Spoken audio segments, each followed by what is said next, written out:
say shalom to my brothers and sisters that are here, and I'm going to also say shalom to my brothers and sisters who are watching. So all praise to the Lord. We're going to get into this subject. The subject that I want to deal with is somewhat, I don't know if I'm going to call it out of the ordinary, but it is entitled, Stand Up and Be Counted. Stand up and be counted, okay? The reason why I want to talk about that is because there comes a point in the life of an Israelite that they have to be reckoned on this earth as the people of God. And we as the Israelite people, we cannot live in the shadows. The nation of Israel is not a shadow people. We've been through the shadows already. Give me that in Psalms 83. Is it 80? 83 and the third verse, I think it is. We are not to live in the shadows. And I'm making a point that we as a people of God, we are returning from the life of being abased. We are returning from the vomit that we've been subjected to. And we have to be that light that shineth in a dark place. We also have to be that city for all of the people to see. That's why that class that was done at the opening of Tabernacles, I talked about the saints and the city. Okay, the city is the understanding of how organized we are to be. We are not to quote unquote learn organization from the nations. The nations have to learn organization from the nation of God, which is the Israelites. The Bible says that out of Zion shall go forth the law. The Bible says that Israel is the author of beauty. We are the former of all things. It's come to a time where we have to relish and put that coat on. Put on your beautiful garments, like it says in Isaiah 52, I think it is. So read that, and I'm going to get both of those. Read that, and then give me Isaiah 52. Yes, sir. Psalms chapter 83 and verse 3. They have taken crafty counsel against thy people. Our enemies, because we got to talk about the enemies. Our enemies are rejoicing over our destruction. They're rejoicing on how they made the gold of God dim. How they've taken the shine off of our diamond. How they've taken the greatness of our shineability or the luster of our greatness. How has the light of Israel become dim? Read it again.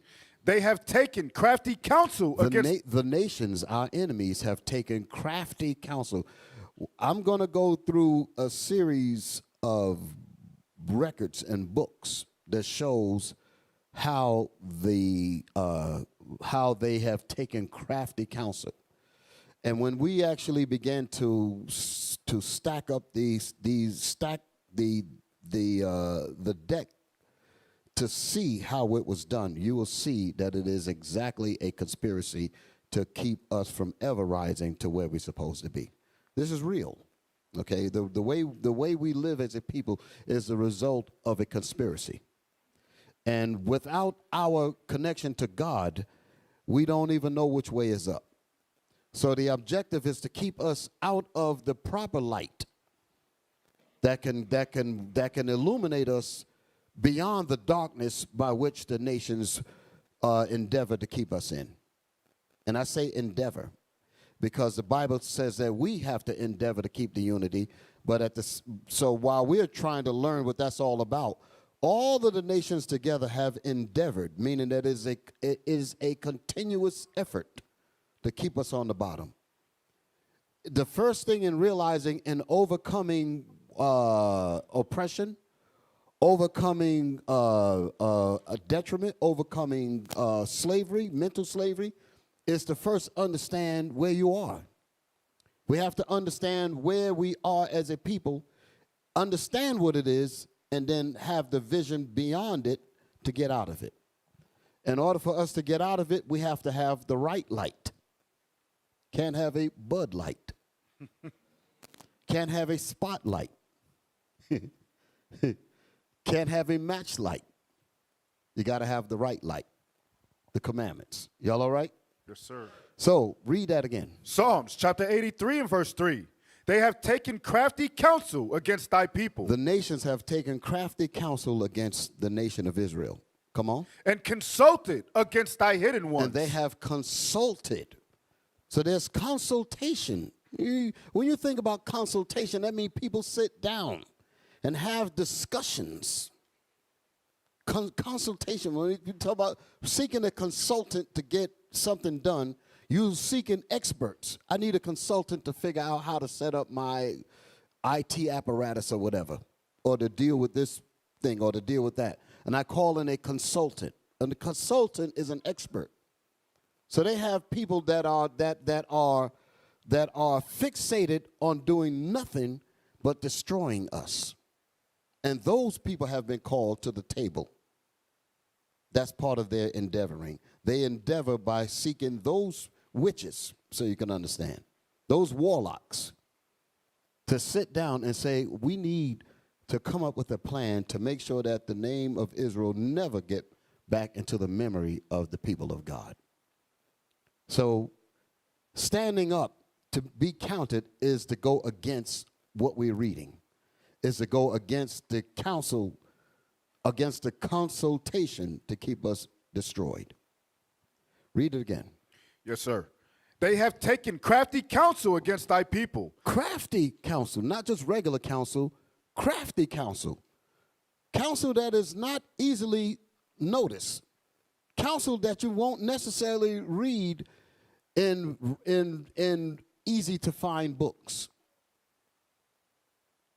Because although I have a stack, I have a pretty, I got some stuff up here where the counsels, where the actions of their counsels are recorded, and they will allow us to read these things all day. It's basically saying that you have all of the doors that lead to your freedom, but the keys to opening them is not going to be in those books. The keys to figuring out where we need to go in order to open up those locks of information so that we can get out of this mess is in the Bible. And that's the reason why they have Christianity. That's the reason why they have these different, all kinds of religions. You can be anything. You can say your nationality is a fish, bat, and a goat, all three.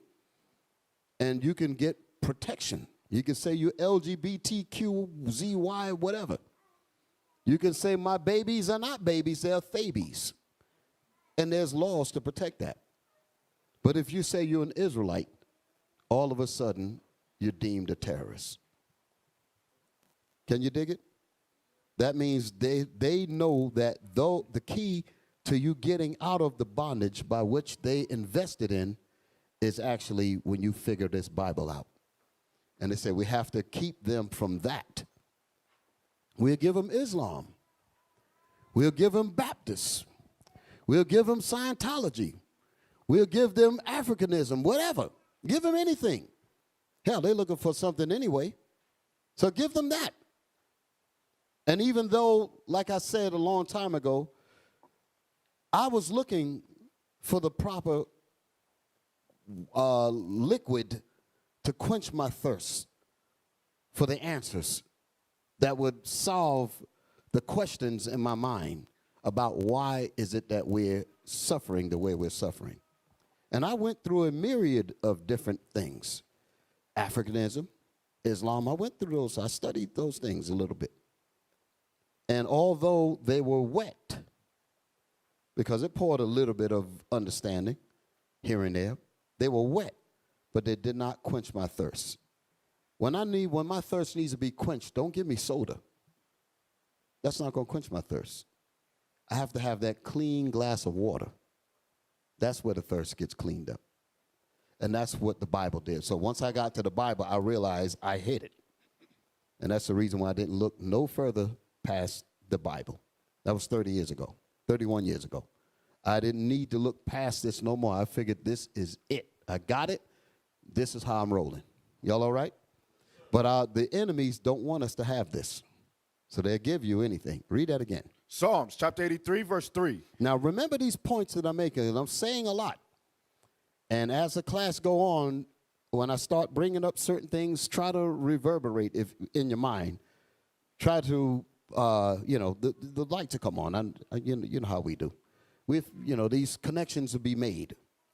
So as we go through these lessons, you will begin to remember certain things that were said in the opening. Read it again. They have taken crafty counsel against thy people. They, the nations, have taken crafty counsel against the people of God. Come on. And consulted against thy hidden ones. And they have consulted against thy hidden ones. That's the part that I wanted. Hidden ones. So when I was making a point about us standing up, we can no longer really live as hidden people. We cannot live in the shadows. That's the point I was making. Can't live in the shadows. God's people was meant to be on the hilltop. God's people, the scriptures say that you don't light a candle and put it underneath a bushel. You put it on the top for the whole world to see. Y'all dig it? That's what Christ said. So we are not to be hidden. But as you can see, our enemies don't want us to be illuminated. They don't want us to be seen. They don't want us to enjoy each other's company. They don't want us to have that umbrella, that atmosphere of righteousness. They don't want us to have that, because the more that we attain to righteousness, the closer our God gets to us. And the closer our God gets to us, the quicker and the more certain the kingdom is coming. So it's a very real reason why they do what they do. Because the longer we stay in sin, the longer we stay in evil, the longer they stay in power, and the longer this earth stays under out of course action. The earth needs righteous rulers so that the earth can rejoice, so that the trees can rejoice, so that the birds and the animals can rejoice, so that the people can rejoice. But Satan don't want that. We're going to read about that too. Y'all all right? Read. They have said, come, let us cut them off from being a nation. Let us cut them, the hidden ones, off from being a nation. Israel, go on. That the name of Israel may be no more in remembrance. That the name of Israel may be no more in our minds. So to let you know how slick our enemies are,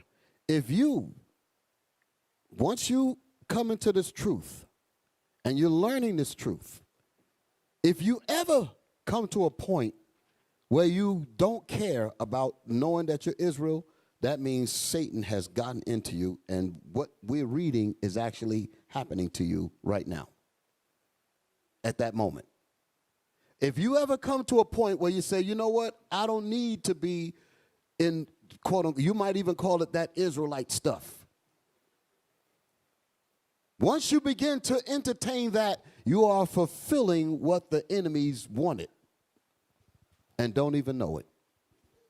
Think about it. When we go out to camp, we try to tell them that they're the Israelites and they reject it. They are literally operating up underneath the perfect plan to destroy them of what we just read. Read that verse again. Verse 4, they have said, come and let us cut them off from being a nation. Our enemies said that.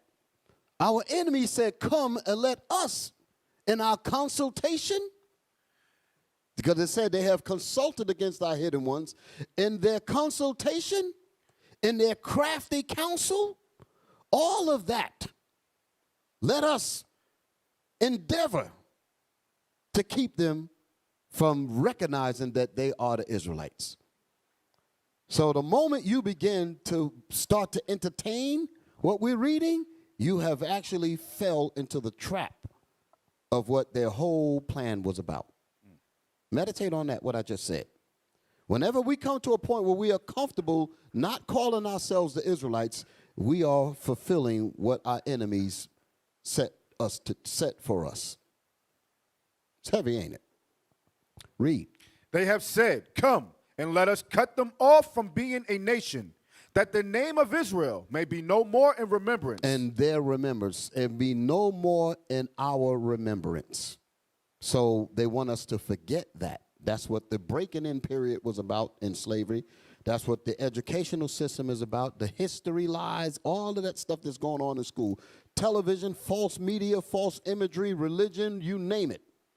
It's all designed to keep us baffled, keep us in a sense of obscurity, confusion, like balls floating around in a vacuum, not knowing where we're supposed to be. That's the confusion that our enemies want us to stay in. And whenever we find ourselves comfortable in that, instead of being what God actually made us, and we relegate ourselves to the shadows, we embrace being hidden, that's when we have lost it. But it is the job of those who are still enlightened to have a reaching hand to reach your brothers and sisters. Even if you see that they are near slipped, reach out to them. Bring those brothers back home. Bring those sisters back home. Y'all all right? Yes, sir. That's what we as men supposed to do. That's what we as women supposed to do. When we see our brothers and sisters waning a little bit, don't let them fall, because had it been you, you would want somebody to rescue you. Y'all all right? What was the other scripture that I asked for? Isaiah 52. Yes. What's the beautiful garments? Yes, read it. Isaiah chapter 52 and verse 1. Awake, awake. Yes. Put on thy I strength. needed that right there. Awake, awake. Put on thy strength, O hidden ones. Put on thy strength, O thou sleepeth. Put on thy strength, those who have been the victim of the nation's conspiracy. Put on thy strength. Wake up. Go to Romans 13 and 11. I'm still talking about being hidden, and it's time for us to come from the shadows. Romans chapter 13 and verse 11. And that knowing the time. And that, knowing the time, go ahead. That now it is high time. That today it is high time. To Hold awake. it. High time means that the sun is straight up in the sky. It's noontime. Are we supposed to still be in the bed sleeping when it's noontime? There's a reason why the Bible is using that word there. It's saying that we should have been awake. He didn't say, for it is 6 in the morning. It said it is high time that you should awake out of sleep, because we've been put to sleep by our enemies. The Lord said the punishment of Israel. Give me Lamentations. I know I got you running in a few spots, so hold those two that you got for me. Yes, Isaiah, Romans, and I need Lamentations 4:21 and 22. Because it's time for us to stand up and be counted. But there is a war in doing that. Y'all all right? There's a war. There's a war. It's a spiritual war. And the spiritual war is much greater than a physical war. And I know people don't really understand that. But I could just say something to easily make it easier to understand.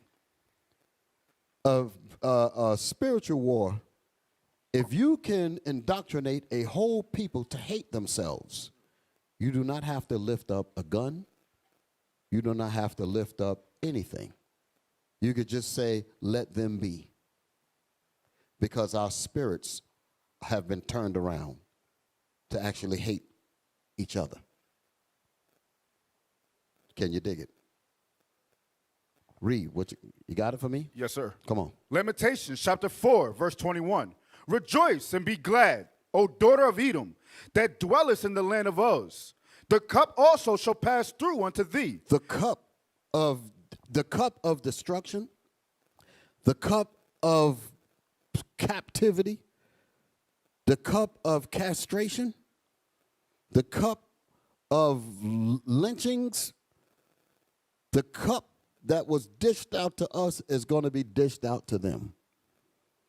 Now, when it comes to reap what you sow, because Israel going to be involved in a lot of this when the Lord gives us that power. That's recorded in Ezekiel. But they raped our women. We're not going to be doing that. Y'all follow me? Because that's against the law. Okay? They raped our women, but the nations are going to rape them. That's in the book of Isaiah. It said, and their wives shall be ravished. And it's talking about the nations are going to rape and go crazy on Esau. Okay?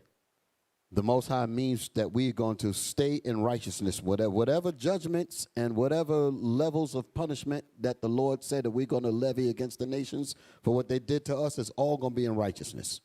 The Lord said, let a two-edged sword be in their hand. He said, let the high praises of God be in our mouth and a two-edged sword in our hand to execute vengeance upon the nations. That's going to be in righteousness.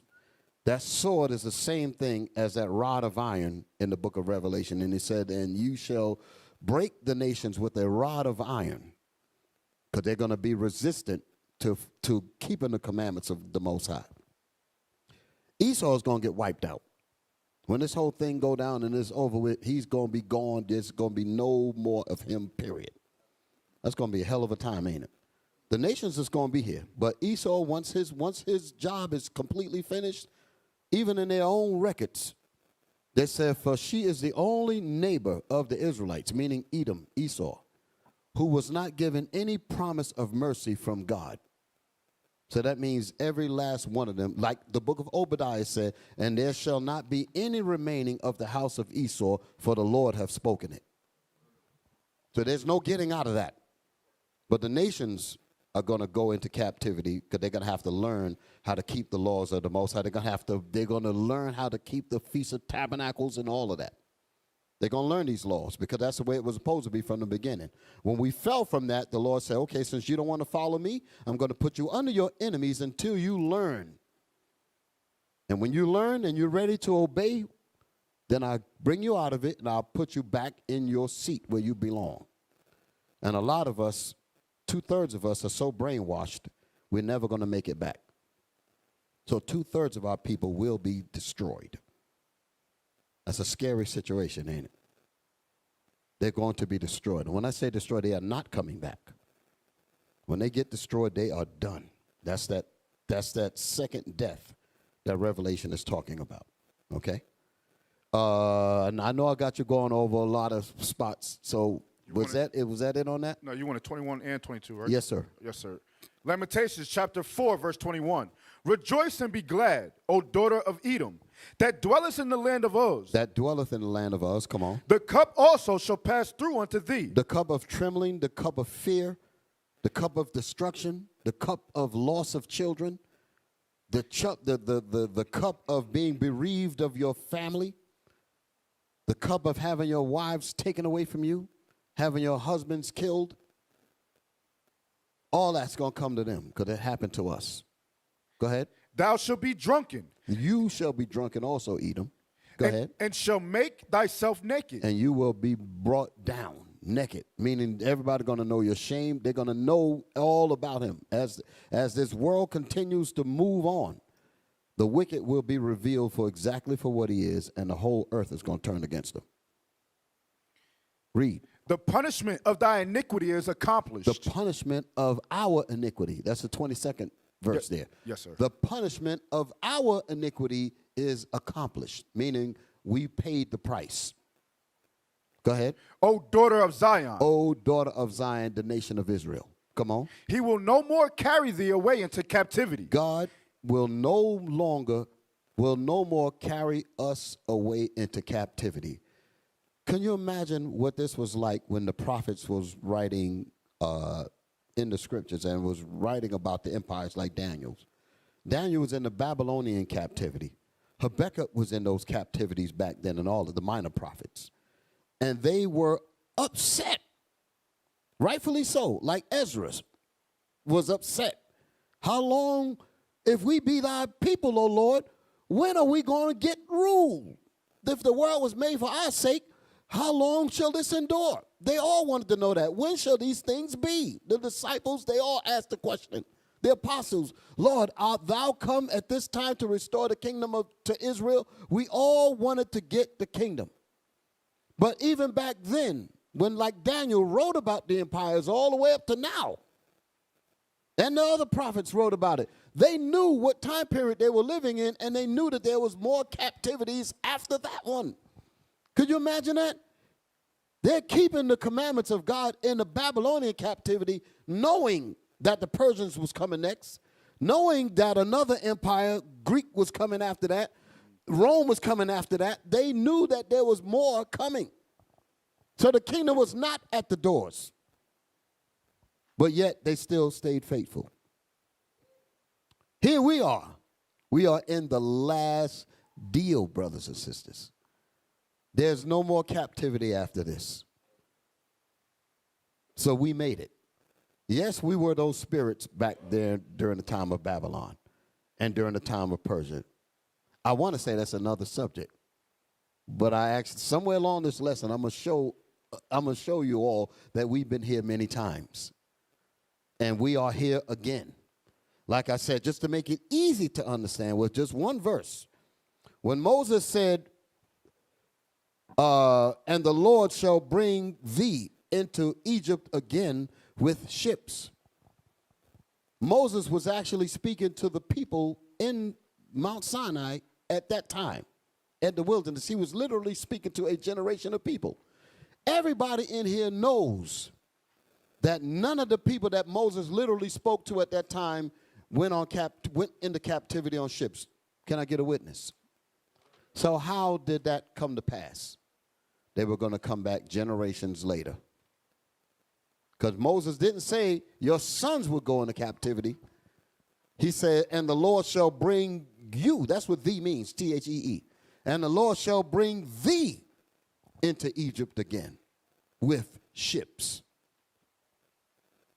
So it literally meant that. So when that generation was on the scene in the 1600s, the 1400s, that's when Moses' words came to pass. The other parts of the prophecies where Moses talked about the siege that was going to happen to us when Rome came in and destroyed us, that generation that Moses was talking to was there also. And you shall be led into captivity under all nations. Y'all know the scripture I'm talking about? Luke 21, 20 to 24. That's the scripture I'm talking about. Luke, the Most High was making it clear that that same generation that Moses spoke to in Deuteronomy, the 28th chapter, they were on the scene because right after that, it's in Luke, it says that these be the days of vengeance, that all things which were written may be fulfilled. The things that was written in Deuteronomy, the 28th chapter. And it is going to be fulfilled right now in this generation. And woe be unto you that have young children. Woe be unto you that have, that are with child, and that give suck in those days. Because it was going to happen then. So what happened then? The siege that Moses wrote about. That we should turn and eat our own children, and we will be starving and all of that. That happened to that generation. So Moses wrote about it and said it then.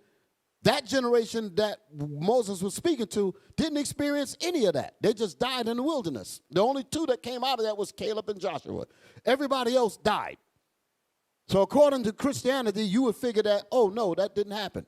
Yes, it did happen. They came back generations. The scriptures talk about that in the third and the fourth generation, they'll be back on this earth.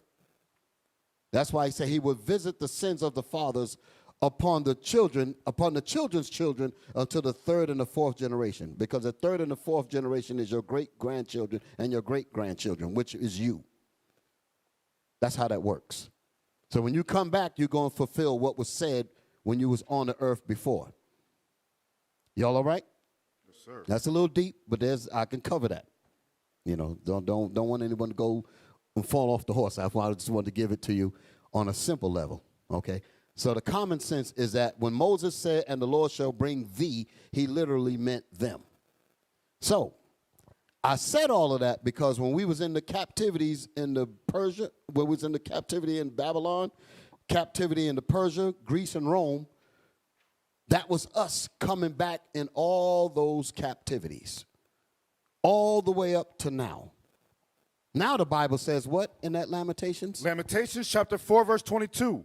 The punishment of thy iniquity is accomplished. All that ass whooping that we got, generations of it. But the Lord says, what? The punishment of thy iniquity is The accomplished. punishment of your iniquity, our sins, is accomplished.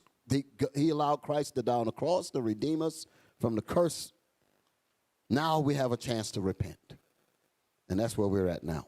So he says, your punishment has been accomplished. Go ahead. O daughter of Zion, O daughter of Zion, Israel. Go ahead. he will no more carry thee away into captivity. He will no more carry us away into captivity. This is it. This is it. There's no kingdom coming after this except the kingdom of God. This is what Revelation is about. The great dragon fought against the Most High and the Christ and the angels. That's what's coming up now, and that's what he's trying to prevent. And Esau is measuring his time left by looking at the Israelite people. He said, the more of them that wake up, the closer my doom comes. So his objective is to keep us asleep. Because the more of them that wake up, that's them numbers being sealed up.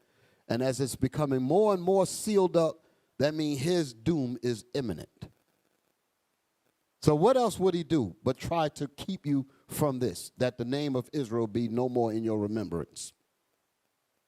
See how easy that is? Y'all all right? Yes, sir. Read. He will visit thy iniquity, O daughter of Edom. He is going to bring this. He's going to bring the destruction on Edom. He going to bring the payback, the reap what you sow. All of that is going to happen to Edom. Because we're going to be getting delivered. Okay? Now, where was I reading before that? That was Romans. Let me just finish this, Bishop. Yes. He will discover thy sins. He will discover their sins against us. Now, I want to be very clear when it said that he will discover the sins of Edom. Edom's sin is not that he didn't keep the high holy days. Because that's our responsibility. Edom's sins is not that he didn't keep the laws written in the five, the law of Moses, sacrificing that. None of that. That's not the sin that he committed. The sin that he committed is written in the book of Obadiah. Let's read that. Obadiah the 10th verse. This is the sin that he committed. Obadiah chapter 1. Because only the people of God can commit the kind of sin that belonged to Israel. The ones that Moses told us that we had to keep, that pertains to Israel. These be the words which Moses spake unto all Israel. That's what it says in Deuteronomy 1:1. Ain't no other nations involved in that. So the Israelite people are the ones that's responsible for keeping the laws of God. But what sins that Edom committed? It's not these. It's what we're about to read. Obadiah, verse 10. For thy violence against thy brother Jacob. For thy violence against thy brother Jacob. That's the reason why he's going to pay. Because of what he did to us. Read it again. For thy violence against thy brother Jacob, shame shall cover thee. Shame shall cover them. Shame shall cover the nations. Shame shall cover Edom. Go ahead. And thou shalt be cut off forever. And thou, Esau, Edom, shall be cut off forever. Now, is this ever, forever, ever? Jump down to the verse that I want. Verse 18? Yes, sir. Obadiah, verse 18. In the house of Jacob shall be a fire. And the house of Jacob, which is Israel, shall be a fire. In the house of Joseph a flame. And the house of Joseph a flame. This is all 12 tribes. In the house of Esau for stubble. And the house of Esau for stubble. That's kindling wood to burn up things. Stubble. That's burnt wood. Read. And they shall kindle in them. And they shall kindle in them. And devour them. And devour them. Let's go and find out who the them is. And there shall not be any remaining of the house of Esau, for the Lord have spoken it. What kind of Christianity church can any of them go to disannul that? For the Lord have spoken it. That's it. That is it. You got to get rid of the Bible, and still it ain't going to change nothing. Because the Most High's words don't have to be here in physical form. Once the Most High's word go out, it don't go out void. So you try to get rid of the Bible, the Most High going to make Bibles appear anywhere. You're not going to get rid of this. He'll even cause you to write them, copy them, and cause yourself to think that you're part of it. Like it's what he did. He actually thought this book was for him. So now where was I at before that? Romans 13. Yes. With the awakeness now. Romans. And then I want that Isaiah again. Yes, sir. Romans chapter 13 and verse 11. And that knowing the time, that now it is high time to awake out of sleep. So now it is high time to awake out of sleep, because we ain't going into captivity no more, brothers. This is it. This is our time to stand up and be counted. Go ahead. For now is our salvation nearer than when we believed. That's right. Take your time. Read it again. You got it right when you slow down. For now is our salvation nearer. For now is our salvation nearer than when we believed. It's at the doors, brothers and sisters. This is not the time to fall off. This is not the time to get weak and succumb to the enemy's tricks. This is not that time. Read. The night is far spent. The night is far spent. I'm talking about the noontime now. It says the night is gone. It's high noon. You should have been awake. Go ahead. The day is at hand. The day for us to stand up is at hand. Let us therefore cast off the works of darkness. Let us therefore, because of our awakening, let us get rid of sin. Let us get rid of evil. Let us get rid of backbiting and lust and temptations of all kinds of filth. Let us cast that off. And let us put on the armor of light. And let us put on the armor, the protection of light. Let us put on the protection of God's commandments. That's how that goes. Y'all all right? So now let's go back to Isaiah with the awake. Read. Tell them where you at. Isaiah chapter 52 and verse 1. Awake, awake, put on thy strength, O Zion. Put on thy beautiful garments. Put on your beautiful garments, and you look beautiful today with your beautiful garments. All praises to the Lord. The Lord gave us. This is our heritage. These things belong to us, and we relish in that. The hell with the fashions of this world. We relish in what God gave us. Let Israel rejoice in him that made him. Let us rejoice in our king, in our dress code, in our foods, in our customs, in our commandments, in our laws, in our history. Let us rejoice in those things. Read that again. Awake, awake, put on thy strength, O Zion. Put on your strength. This is not the time to be weak. Put on your strength and stand up and be counted as the people of God.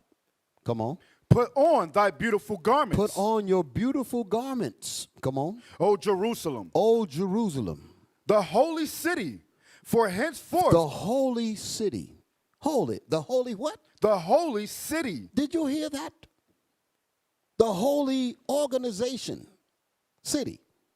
The holy city, which means systems, like we talked about at Tabernacles. The holy city. The different systems and factions, different departments, different sections, all operate as a city. The holy city, the true city of God. You Israelites. Read that again. Awake, awake, put on thy strength, O Zion. Put on thy beautiful garments. Put on your beautiful garments. O Jerusalem. O Jerusalem. The holy city. You are the true city of God. Holy means true. You are the true city of God. That's the reason why I say the people don't get to tell us nothing. The law gonna go forth from Zion. We're gonna set this whole earth back in order. Right. Come on. For henceforth there shall no more come into thee the uncircumcised and the unclean. Because we're gonna do this Bible the way it's supposed to be done. That's setting the nation. That's setting the nation of Israel back up the way it's supposed to be. And what we're going to do with that power, we're going to set this whole earth back up. That's the kingdom of heaven. That's when everything's going to rejoice. The birds are going to rejoice. Everything's going to rejoice. And you have to imagine how graceful the Lord is that we can even survive in this mess that we're in. That we can even survive day to day with all this filth. You got people that's literally, you got two men looking at each other and talking about some, let's get together, as if one's a woman. And that's normal. They're trying to make that normal. Now they're trying to justify pedophilia. Yes. They're trying to justify, what else? There's some other stuff. Like I said, the Thebes, Elmer, they pretty much got that down. Huh? Oh, Lord have mercy. What is that? That's what it is, Bishop. NAMBLA. That's it. NAMBLA. North American Boy Love Association. Where a grown man could actually have a little boy as his lover. Love Association. They're making that legitimate. That is pedophilia. That's it. They just want to make it legal. That's one of the ways they're going to make it legal. So all of that is designed to put pressure on righteousness, to make you not want to be righteous. Here you are, the only one in your classroom that's got a dress with fringes on. I'll just use that as an example. And you in these classrooms, and everybody else is in tight jeans and this and that and the other, talking to the boys in the corner and all, and they looking at you like, why do you just can't get along with us? Can't you just join us and be a part of what we got? Look, I got boyfriend so-and-so. I got this, I got that. And look at you, you're just missing out on all kind of stuff. And you feel that pressure.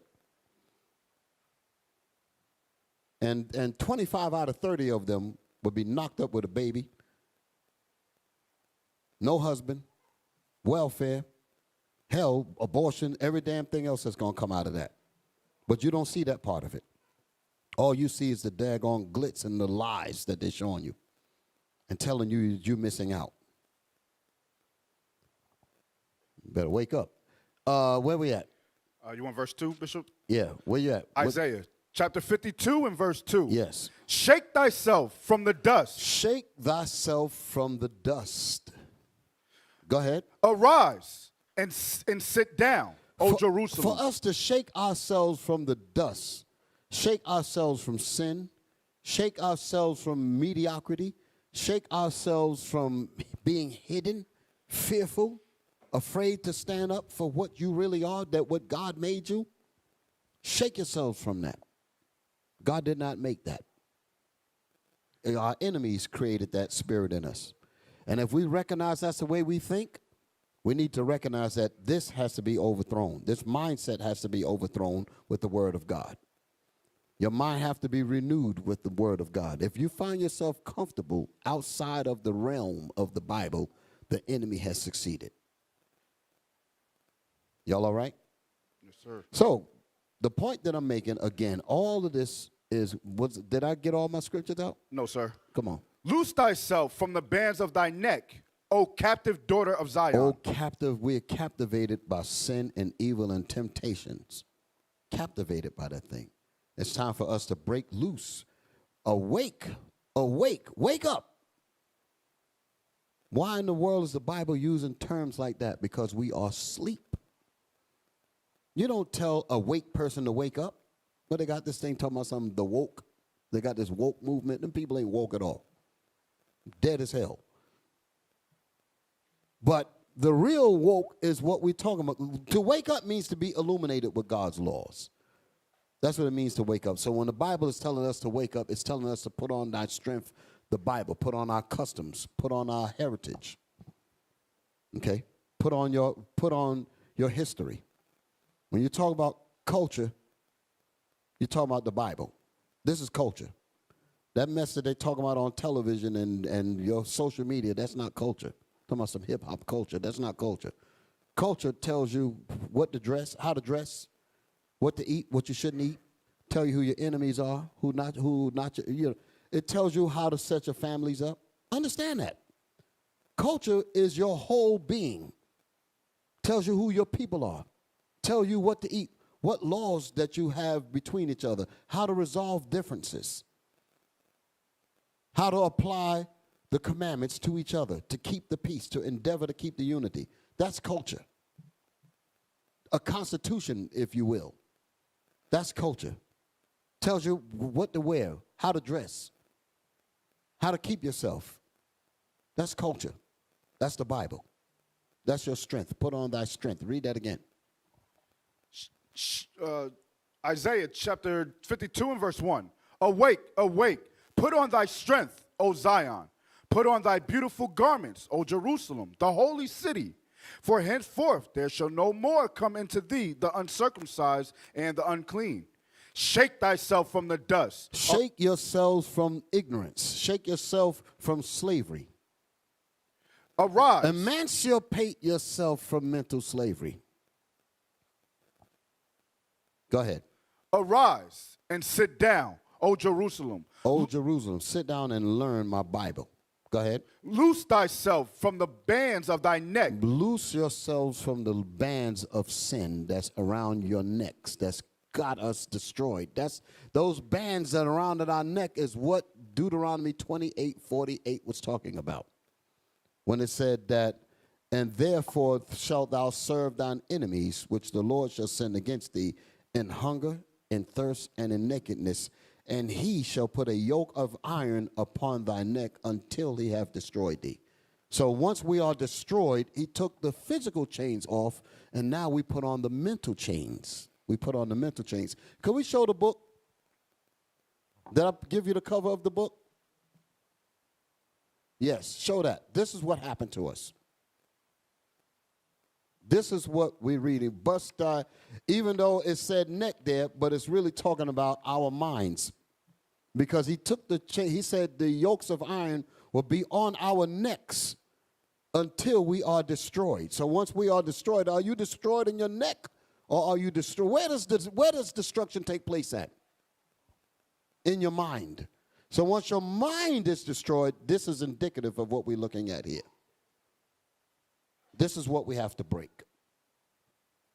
Stand up to break this. Okay. Is that it on that? Loose thyself from the bands of thy neck, O captive daughter of Zion. O captive, we're captive in our minds. O captive daughter of Zion. Come on. Verse 3. For thus saith the Lord, ye have sold yourselves for naught. We have sold ourselves for nothing. You want to run with the crowd that's going nowhere but destruction. And you want to run away from what really belongs to you. Come on. And ye shall be redeemed without money. Because the Most High, Christ died on the cross to redeem us. You didn't have to pay a fee for that. Okay, now let's go now. So that's it. I got all my scriptures, all right, for the moment. Yes, all praise to the Lord. So now I'm talking about us standing up and being counted. A while ago, I did a class called The Vision Beyond Obscured Eyes, right? I'm trying to remember the full title. And that class was about us having vision beyond the trickery. Because we've been blinded in this society. We've been blinded in this kingdom. We've been blinded to not know which way is up.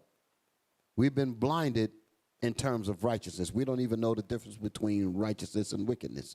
Now we're so messed up, we don't even care.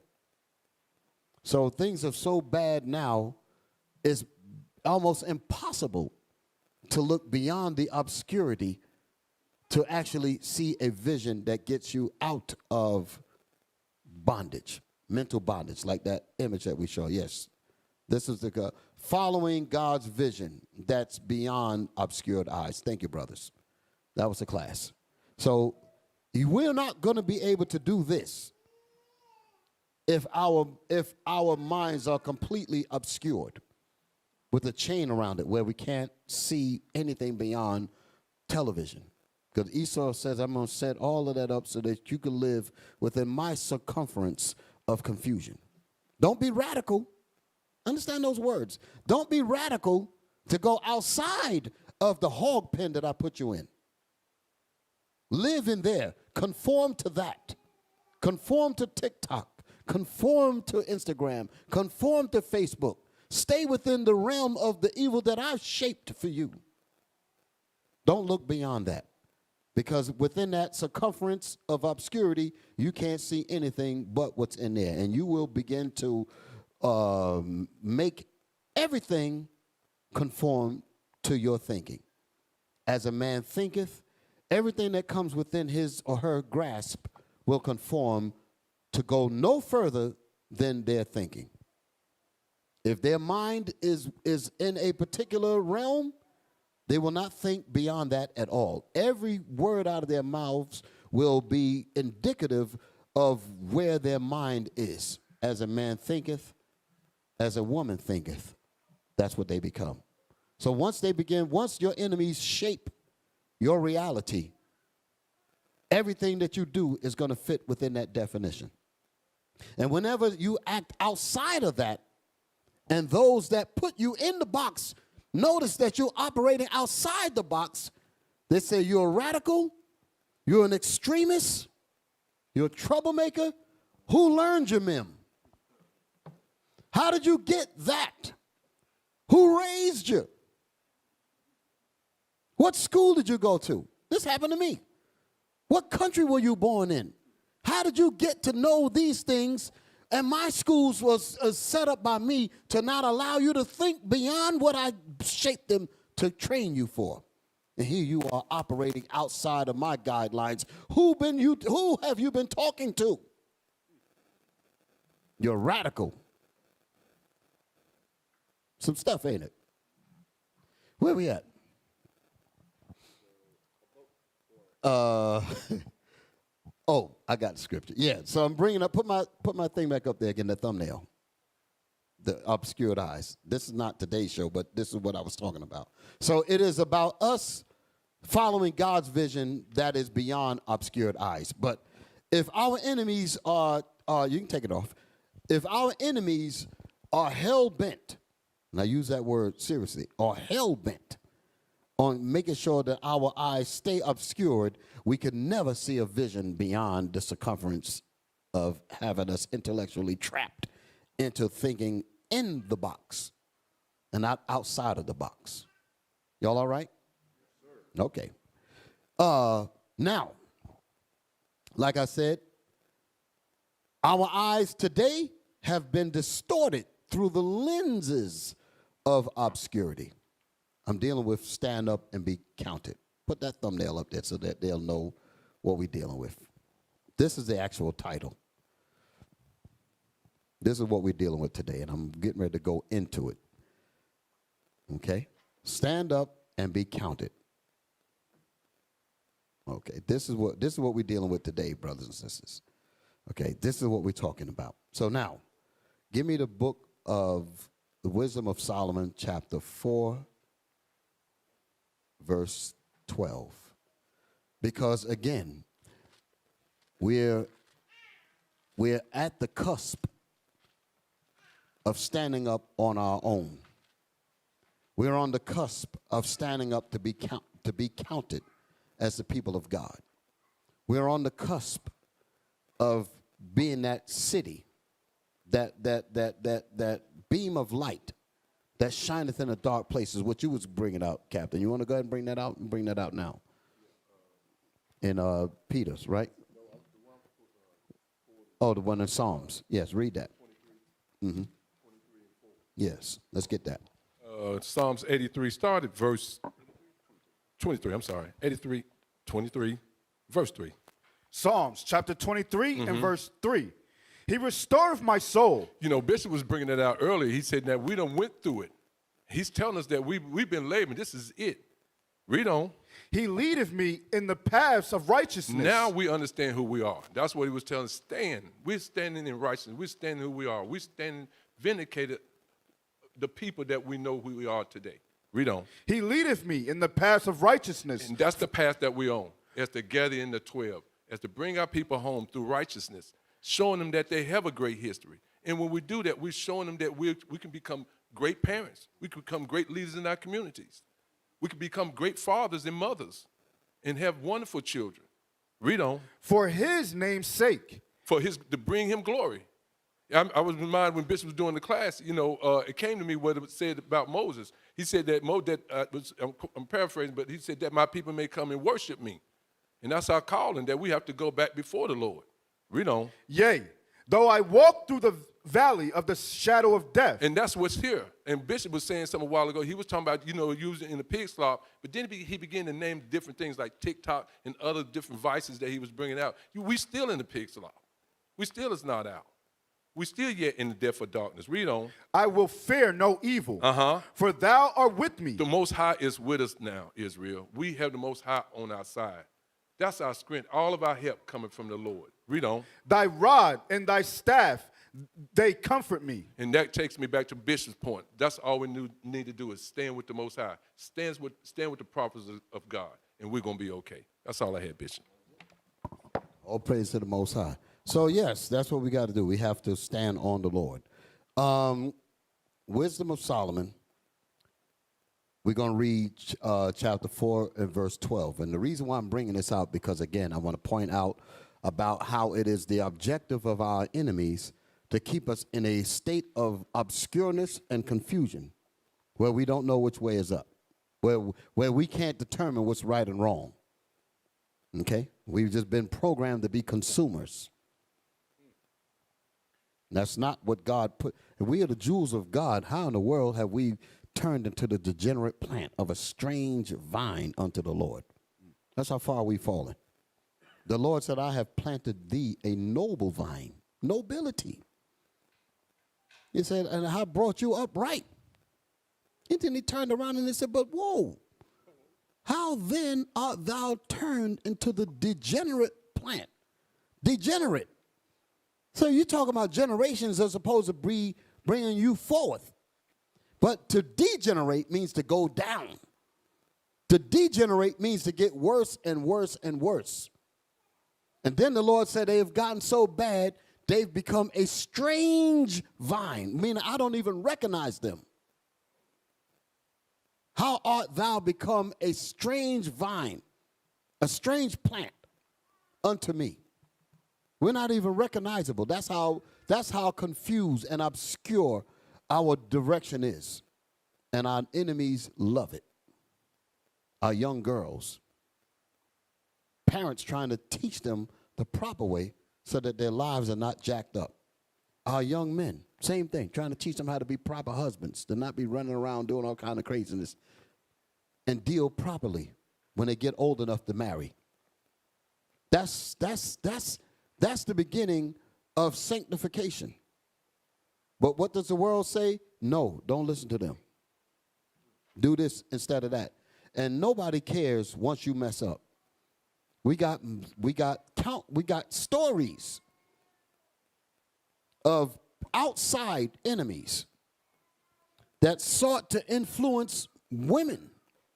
I'll just use that because the women are the big targets. Sought to influence the women.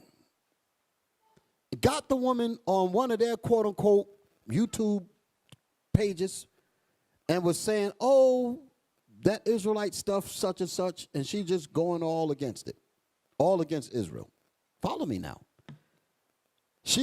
When she was here, there was righteousness.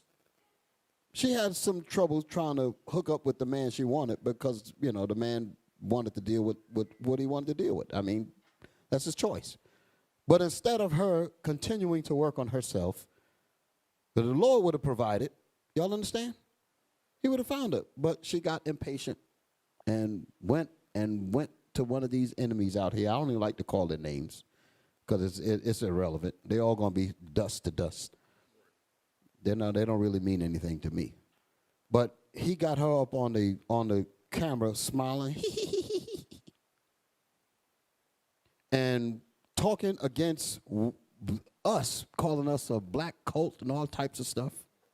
Understand that? And he was lacing her up for Christianity. Follow my story now. Getting her, yes, a Christian this and be Christianity, John 3:16 for God, all of that. You follow me? And he was all in her corner because as long as she's out of this ring, out of this culture, you follow me? Long as she's out of the right thing, the nations are happy. So he was busy bigging her up. Then she fell out of that. Now she's on this thing called OnlyFans, selling pictures of her ass. Somebody, whatever. I don't even know how to think what to do. Send money. What is it, like these cash apps or something? Send pictures, doing this, doing that. And men be, ooh, click, click, click, click, click. That's what she's been reduced to. The reason why I bring that up is because now that she's into that, where is the people that said they cared for her soul? They're not even looking for her now. And I've mentioned her by name and mentioned the people that did it to her. All groups of evil nookers that hated this gospel. And I said, well, what about the sister that broke away, as y'all say, just get out of IUIC such and such. She's gone, and she's in total wickedness now, and ain't none of those so-called righteous nookers and the Edomites that sided with her with his talk show, none of them are going after that girl to try to save her soul. Y'all hear me? That's a tragedy. That's a tragedy. Travesty. Horrible. Horrible. Wisdom of Solomon. Wisdom of Solomon. Wisdom of Solomon, chapter 4 and verse 12. For the bewitching of naughtiness doth obscure things that are honest. For the bewitching, the trickery of sin.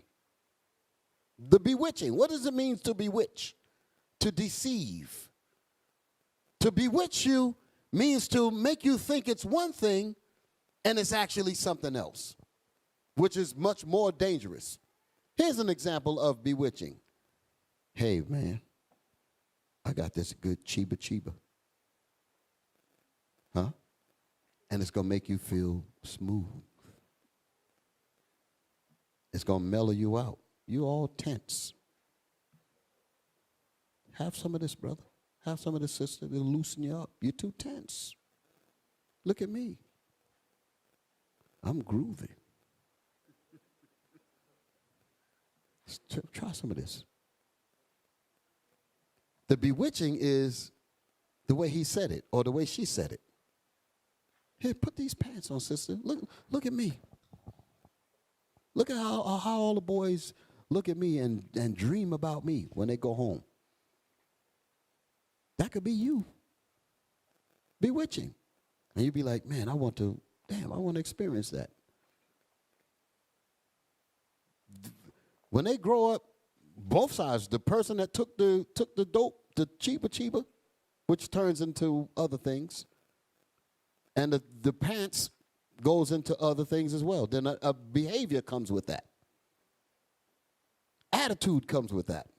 And then it leads you down the path of destruction. So, the bewitching is the chiba that was given to you, and he bewitched you by telling you that it's smooth. It's all that. Just giving you that Coke 45 type of commercial, Billy D. Williams. Huh? It works every time. Huh? You get to think about that smooth. Huh? The bewitching is you don't know where it's going to end up. Now you're an alcoholic.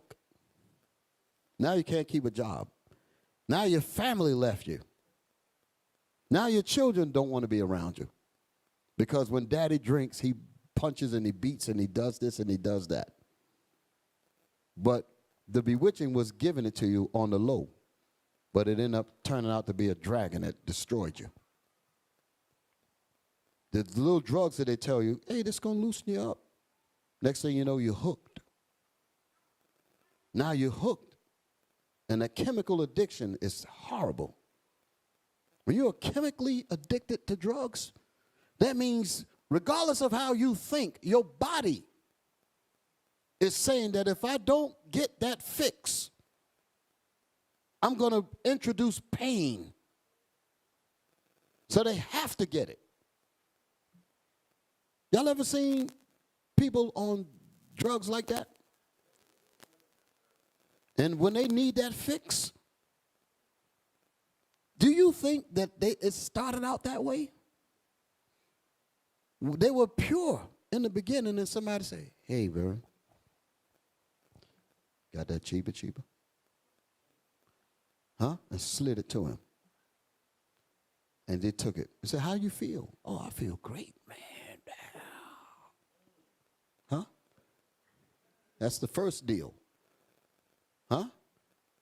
And you've been like some of the old heads and said, man, when you first hit it, that bell is rung. How many of y'all know what I'm talking about? I don't know personally, but I worked at a hospital, so I just get all them stories and seen them had to deal with them. Y'all all right? Hey, Bishop, it's the best thing they ever had. And then they're chasing that thing for the rest of their... That's what they call it. They chase that high. They chase that, and they never get it again. So whenever you can't get that bell rung, that's what they literally call it. They say having your bell rung. When that thing hit that bell the first time, and every high trip, they can never reach it. So they're constantly trying to get it. But when you first took it, you didn't need it, but they slid it to you on the low. This going to make you feel this way. It's going to make you feel that way. And then you end up taking it. And I mean, I've seen girls in the in my neighborhood, in Harlem, when I was in Harlem, thick-bodied girls, full fit, you know how to mean. And when that damn crack and that stuff get to them, that thing shrinks them. They scare you to head. Their eyes get sucked in. Yo, it's a scary. I'm like, yo, that's so-and-so. It's that bad. And that's just one faction. But all sin and evil has the same path to lead you to destruction.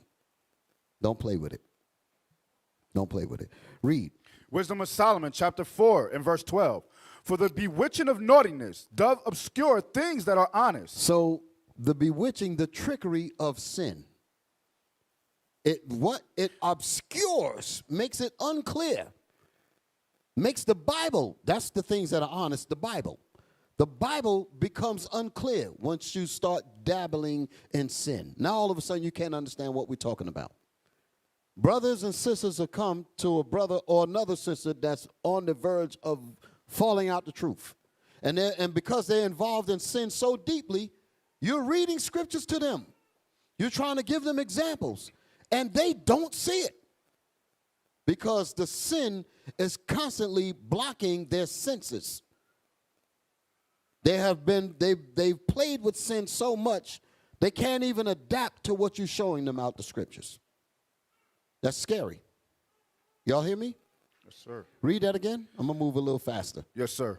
For the bewitching of naughtiness doth obscure things that are honest. Does obscure the Bible. That's what's honest. Go ahead. And the wandering of concupiscence doth undermine the simple mind. And the wandering of concupiscence. Concupiscence is evil sexual sins. Us playing with porn, playing with TikTok, playing with Instagram, all that filth that's up there, if you play with it, it's going to get you. Because you're wandering around, and then every time you wander around in it, it plants more seeds in your head. It plants more seeds in your spirit. The more you dabble with it, the more you will realize it's harder to break away from it. You'll be like, I got it, I can handle it. But you always find yourself going back to it. Because it's grabbing you harder and harder and harder. I remember I saw a brother was telling me that his addiction, this was many years ago, he knew that he had went over the deep end when he was in his room on his computer. And he's married. Y'all all right? And he had all kinds of windows. When one window lead to this, lead to that, lead to this, you have like 20 windows open on your computer, going from porn site to, the different things. And the wife was about to walk into the room. And he was like, oh, shh. He's trying to take the mouse and click all the X's to get rid of them. Y'all all right? That's when he knew. He said, damn, this thing's got me. It took that for him to realize that he was being sucked in. He said, I got 20, I'm up there trying to click out 20 boxes of filth. But notice, before she walked in, he was deep in it. You follow me? Without thinking about nothing, the world outside disappeared. I'm encapsulated in this thing. It's me and my computer. And we got it going on. But all of a sudden, boom, the door clicked or walks into the room, and all of a sudden, you get a glimmer of sense, like, oh, but I ain't even supposed to be doing this. And you find yourself clicking, trying to get rid of all those X's. And while you're doing that, you realize, you see how sick you are at that moment. But that doesn't happen to everybody. Sometimes nobody gets to walk into the room. Sometimes you fully in it, and it will just completely take you out. Y'all hear me? So it says, and the wandering of concupiscence doth undermine the simple mind, the mind that's not studying, the mind that don't communicate with their brothers, the mind that doesn't communicate with their sisters, the mind that doesn't study, the mind that doesn't get together. Let's study, let's get together, let's do this, let's do that. That sensual, these are they that separate themselves kind of mind. I'm alone, I'm going to do my own thing. That's the kind of mind that gets trapped in stuff like this. Being your brother's keeper is about keeping our brothers and sisters from falling into these temptations here. We say that in the Lord's Prayer, lead us not into temptation, but deliver us from all evil. Deliver us from evil. We say that. Deliver us from temptation. There's a temptation there. How will you be delivered from it if you don't have your brothers and sisters? How would you be delivered from it if you don't have your congregation? How would you be delivered from it if you are not involved in the unity that we are all supposed to endeavor to keep? You're going to get caught. The wandering of concupiscence doth undermine the simple mind. Shalom, Israel. This is Bishop Nathaniel. I want you to know that you can view all our Sabbath classes live on IUIC TV. That's right, I said on IUIC TV. Download the app today. Shalom. Give me Thessalonians, 2 Thessalonians, because I'm still dealing with bewitching of naughtiness, and the wandering of concupiscence. Is it written in another part of the Bible? Yes. 2 Thessalonians 2 and verse 10. I actually was going to start with 8, but let me just start with 10. 10 verse. 2 Thessalonians chapter 2. Read verse 9. Verse 9. 2 and verse 9. Yes. Even him whose coming is after the working of Satan. Even Esau, who is the mystery of iniquity. That's what this chapter is going into. He is the mystery of iniquity means the man of sin that everybody seems to be confused about. They don't know who this man of sin is. The man of sin is Esau. He's the vessel of God's wrath because he is the vessel of sin. He is the mystery of iniquity. Iniquity is sin. He is the mystery of sin. Who is the devil? He gonna write movies, some are Omen and the Final Conflict. These different demon movies, the good son and the evil boy or whatever, these different movies that they got. With the little white boys running around with 3 6s in their head and all that. And you think that's the only Satan. No. The man of sin. That's the Satan that the Bible speaks of. The physical counterpart, so you can understand. There's a spiritual demon, Satan, but the spiritual demon, Satan, has its people, or has his people. His people are these people that we call white. His people, Satan's people, is the Edomites. And the Edomites, or the children of Esau, will influence black, Hispanics, all of us to join in on his team to bring more wickedness into this earth, to oppress the righteous. So the people in your classroom that look just like you will be agents of Satan. People that's sitting in the congregation that look just like you will be agents of Satan, will be agents of the man of sin, the mystery of iniquity. We have to be on guard all fronts so that we can endure and get the kingdom. Read.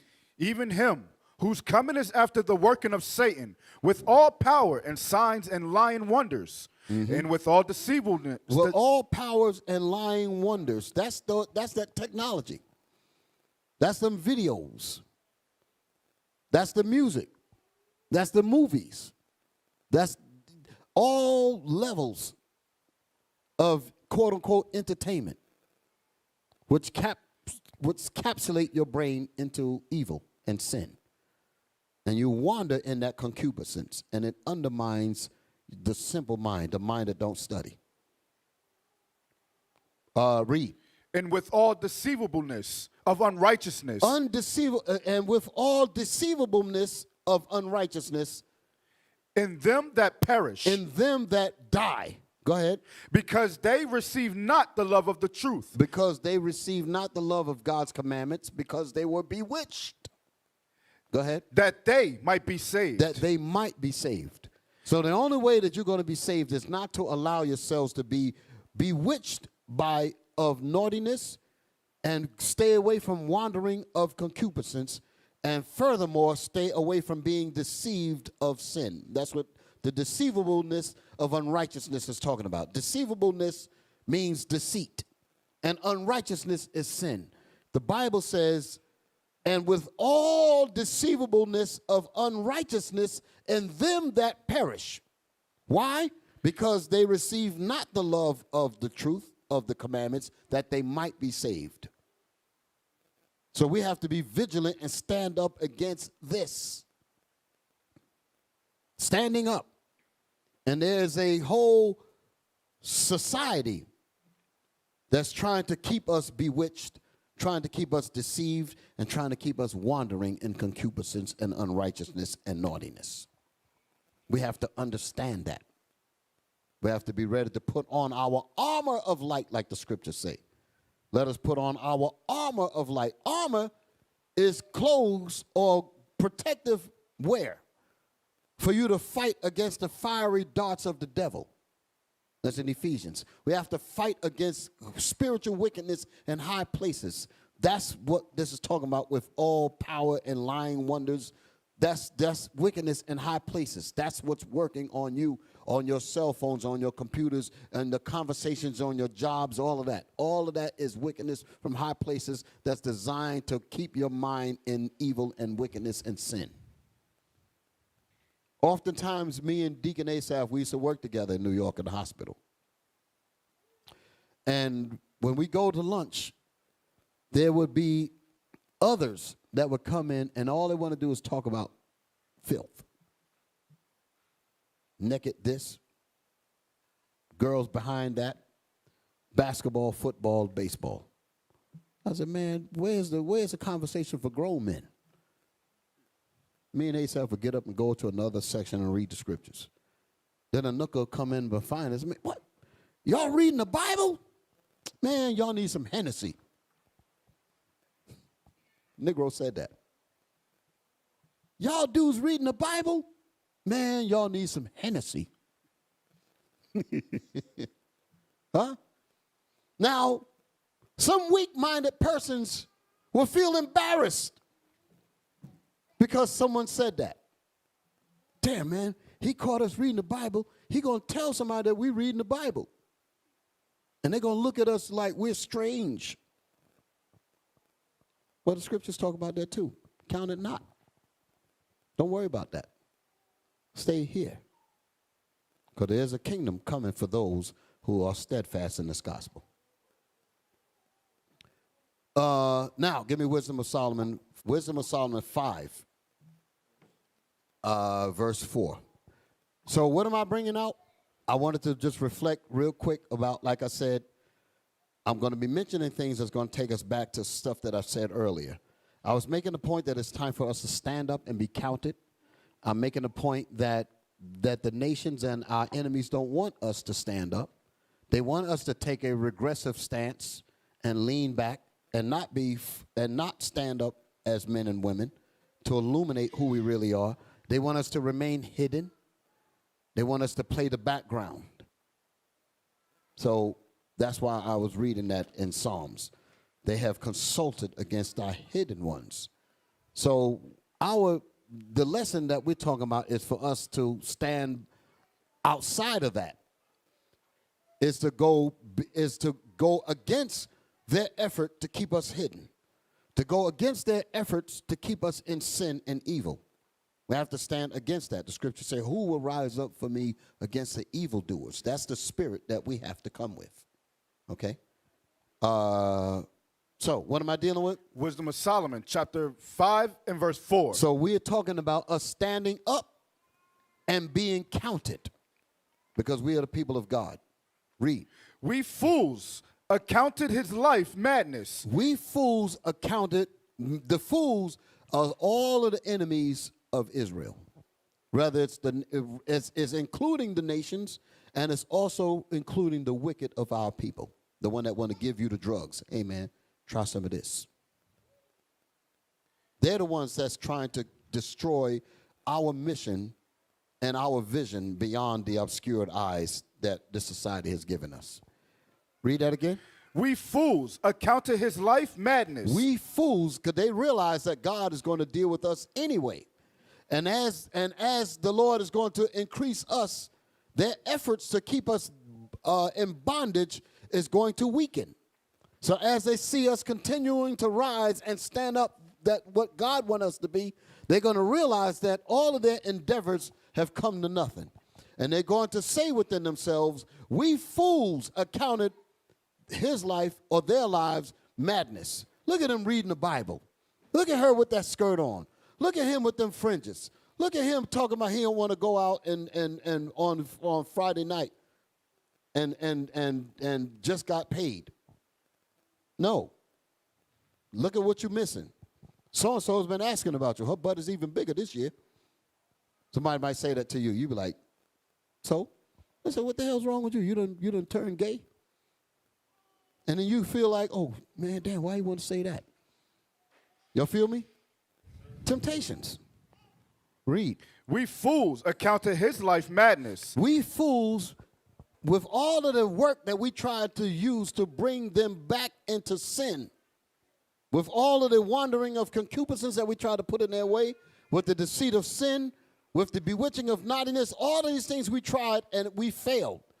And because we failed, we say to ourselves, meaning our enemies, they say what?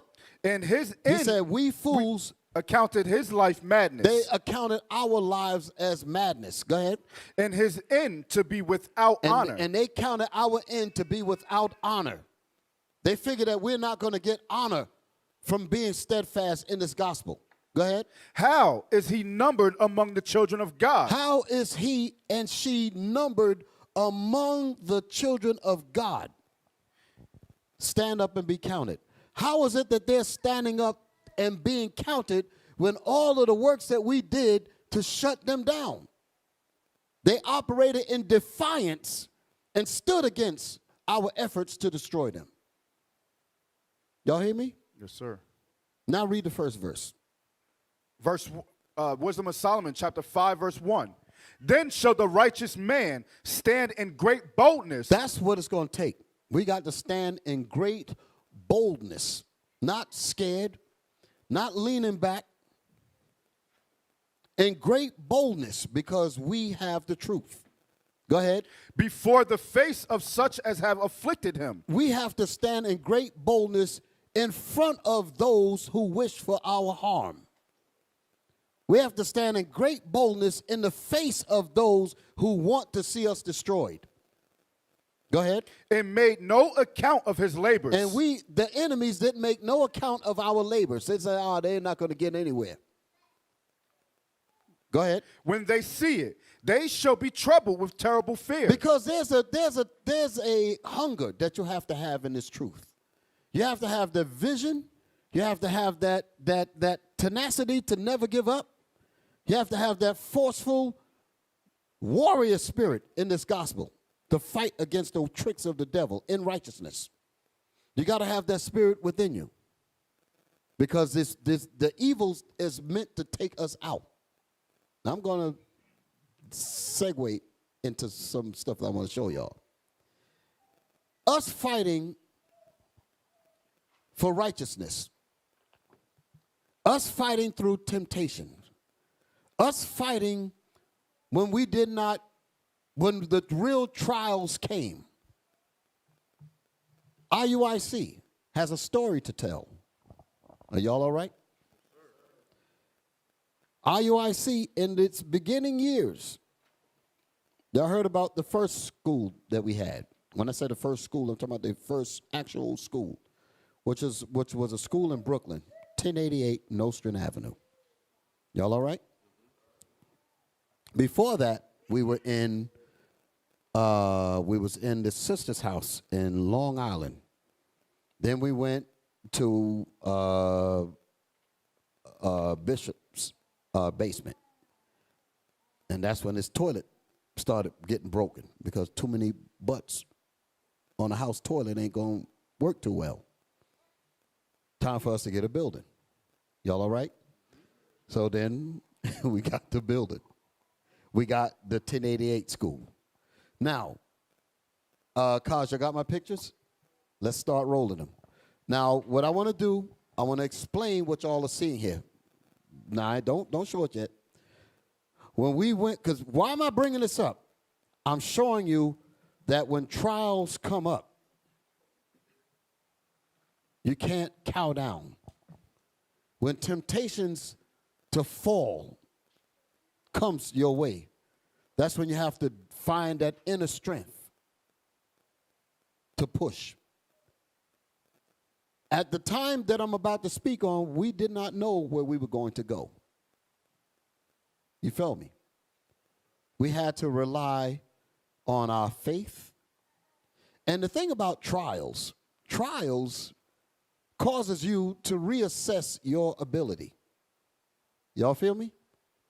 Whenever you're going through some tough times, that's when you have to do what they call some introspection and look to try to find out what strengths do you have. What's inside you that can help you get past this hurdle? And being that we were not in Bishop's basement where you had like a few families, now we're actually in our first school, 1088 Brooklyn, Nostrand Avenue. We're there. And we were there, and let's say, I think it was about maybe 75 people. We had, show the tape. Now we can start showing the pictures. This right here is the stage area where the leadership table would sit. Y'all all right? What you're looking at is when we left. We had to leave. And I'm going to tell you that story as this is going down. All right? So these are the walls. That's the side walls. Go ahead. That's all in the front area. The leadership area, as we will call it. Go click on through. This is just the school. So I'm just taking pictures. And let me tell you the reason why I was doing this, because I did not want them to say that we tore the place up when we left. So these were the proofs that we left it intact. Okay? As you can see, the little heater there. So that's what that one air conditioner was trying to cool that whole spot. You know that didn't work out well. But go ahead. That was a refrigerator that we had in the back for the food. Go ahead. Click on. A little freezer there. This is a very small school. Like I said, 75 people. Okay, that was a table. I guess the security, would do the search there. So it was very, very, what's the word? Very basic. Very, Nieces. Very beginning, small beginnings. That's the front of the school. So we had that sign up. That's the gate. You see the gate? That's the entrance to get inside the school. Now, no, don't. Let's stay there for a minute. We ain't ready for the next one. What happened that caused us to leave here was that the landlord, black man, was outside and he's watching the people coming in. And he's standing across the street. Black folks now. You got to watch black people. He's standing and he's seeing heads and he's counting heads. And at that time, I think the rent was $700. That's almost unheard of in New York. $700 for that spot. We paid, and the thing is, the bishops, well, we were deacons at that time. We paid all the bills. The congregation didn't pay nothing. We paid for that. And the reason why I'm saying that is because we had to get it started. You feel me? So we, our checks or whatever, and we collected and paid that. And so he's standing across the street, and he sees the bodies coming in. He's seeing the heads coming in. He sees the women coming in, the men coming in, and all of this, cars going up and down the street. And he thinks to himself, there's a lot of people going up in there. I could raise this rent. And we was on a month-to-month deal. So I don't know how it works. I think it's all over. You get 30 days, So next 30 days, he said, I'm raising your rent, and he raised it to $1,300 due on the next month. He doubled it. Y'all hear me? Here we are with a congregation of people. We're the leadership. Responsibility falls on us. All of a sudden, the thought is we ain't going to have a school for these brothers and sisters. And families are coming and trying to get themselves together. Sisters trying to get themselves together. And the nooker wants to act funky. And he was demanded at that thing. I want it so and so. Trials purifies. Trials causes you to dig down and look for those strengths that you didn't even know you had. Can I get a witness?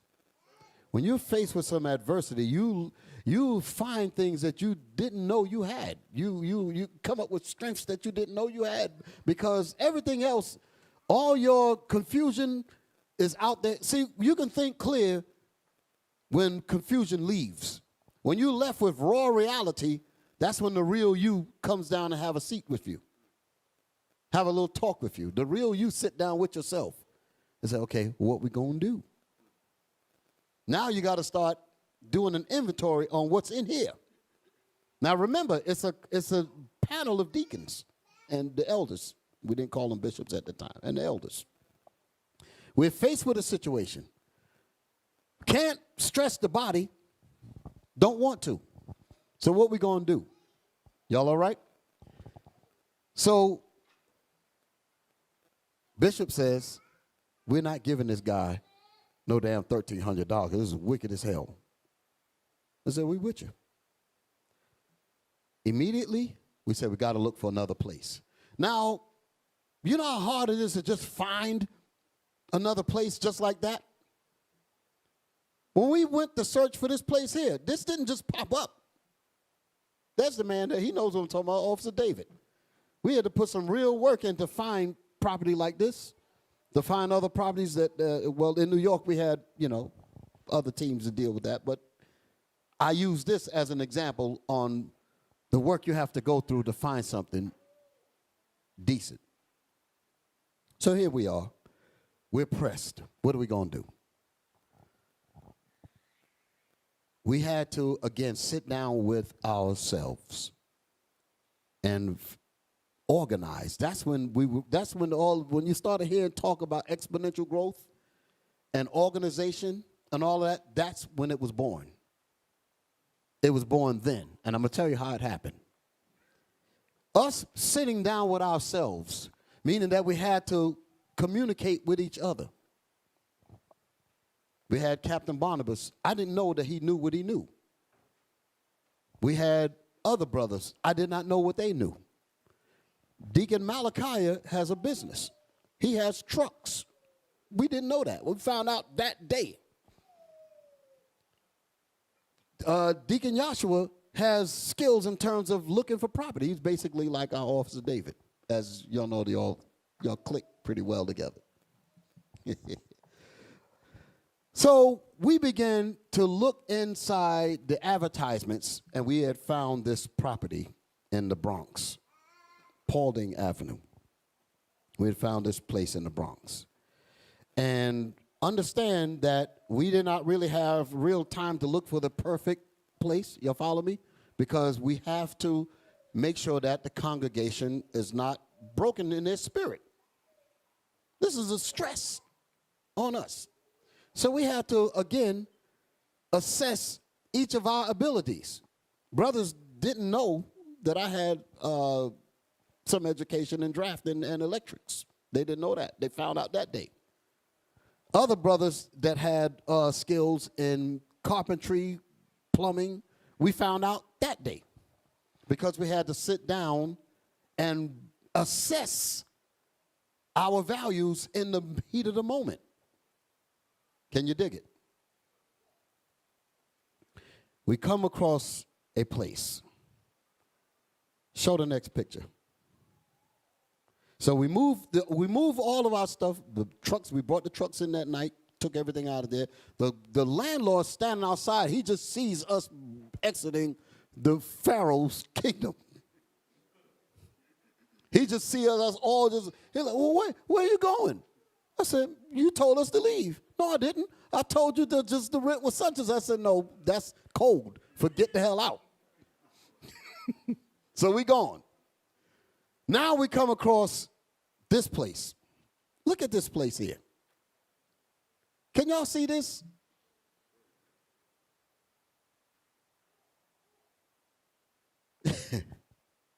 This is one of the brothers that was with us said, because we looked at this first. We showed it to him, and the question was, could we make this happen? That's what the question was. Could we make this happen? One of us said, nah, man, we can't do it. Barnabas looked at it and said, man, we can have that done in 3 weeks. Captain Hananiah. He said, well, Barnabas see it. I see it. Captain Hananiah get down. Captain Hananiah get down. So I'm looking at brothers that's ready to get it in. And then I said, well, if we could do that, because, I mean, we're looking at it. And I'm already looking at it from I said, there's no electric sockets in there. There's no lights. That's from the sunlight from the window. There's no power lines nowhere in there. When y'all will hear me use words like when I said that there was a subway tunnel or cave. How many of y'all heard me say that? This is what I was talking about. That's what the place looked like. Y'all ain't seen nothing. I'm going to just let the slides roll. But I'm using this to describe what we went into. And then we had to, this is where that term vision came in.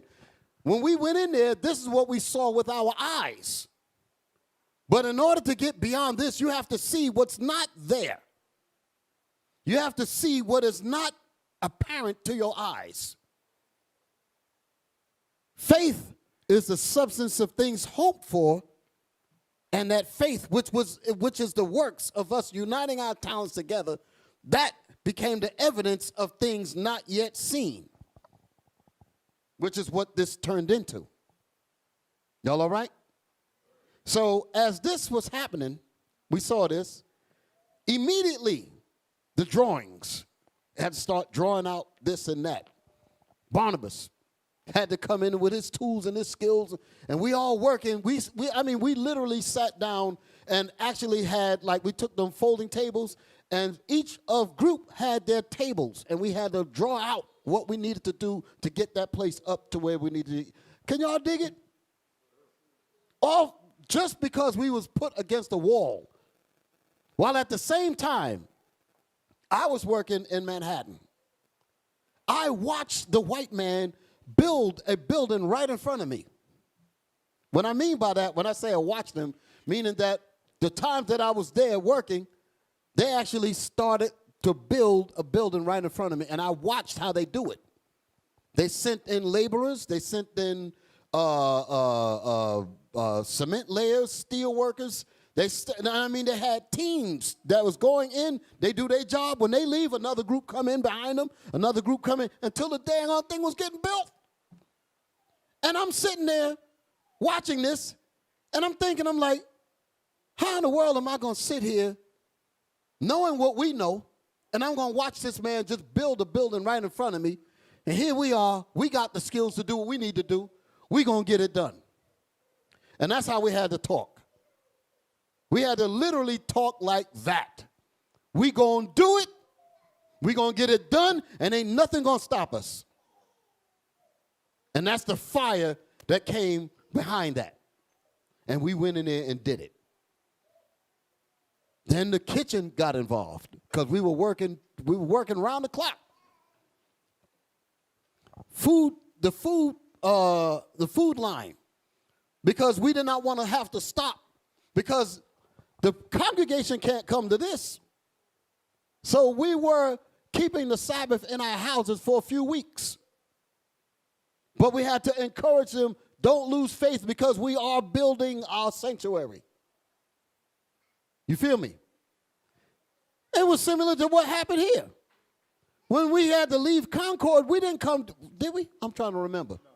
There was a few weeks between this, and we were here working. But we had to keep the spirits up. Brothers and sisters, we got a sanctuary coming. Don't lose hope. That's the reason why we had to do a preliminary tour, because we weren't ready to fully open up. But I said we got to let the people see. Because if we don't even let them see it, they might start to lose. They got to at least see what are they waiting for. So when they came and they said, okay, now I know it ain't just talk.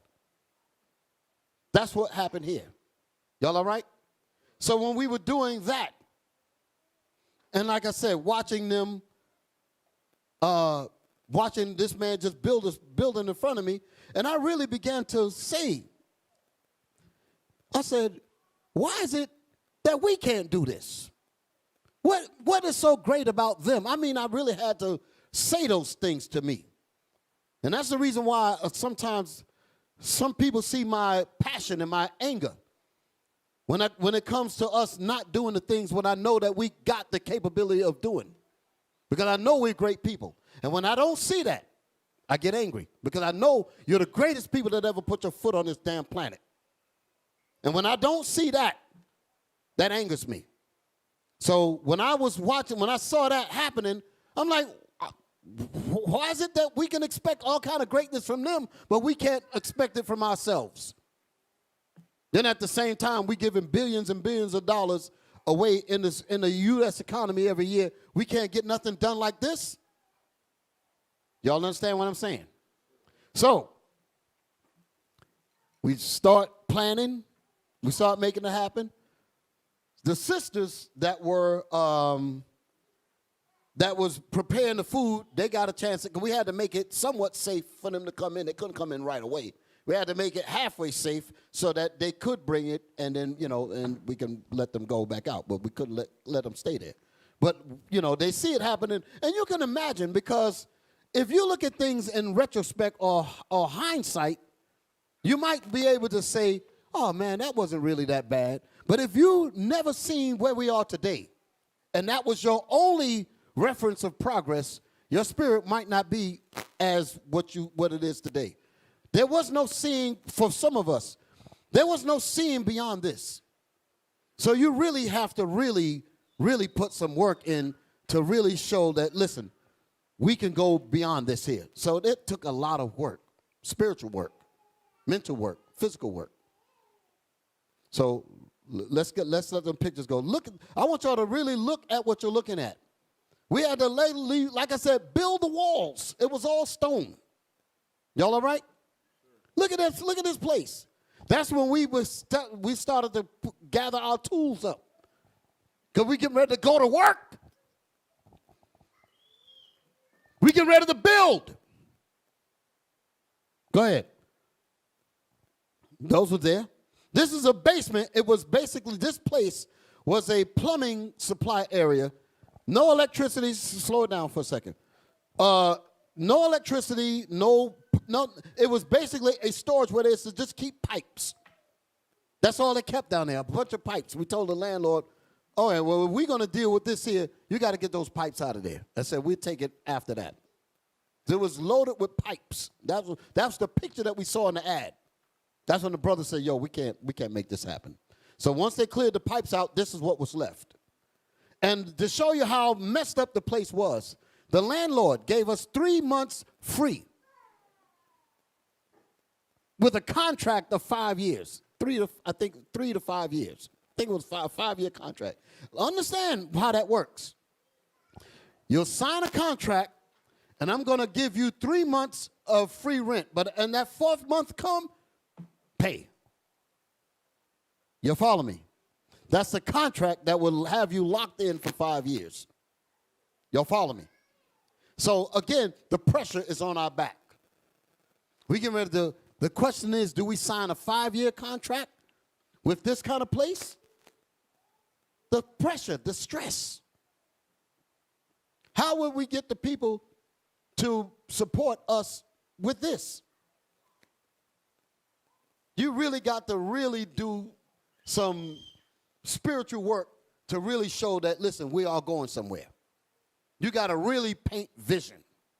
You got to really give a real example of, listen, we ain't bull jiving. We're going to get this thing done. The people have to really see and believe that.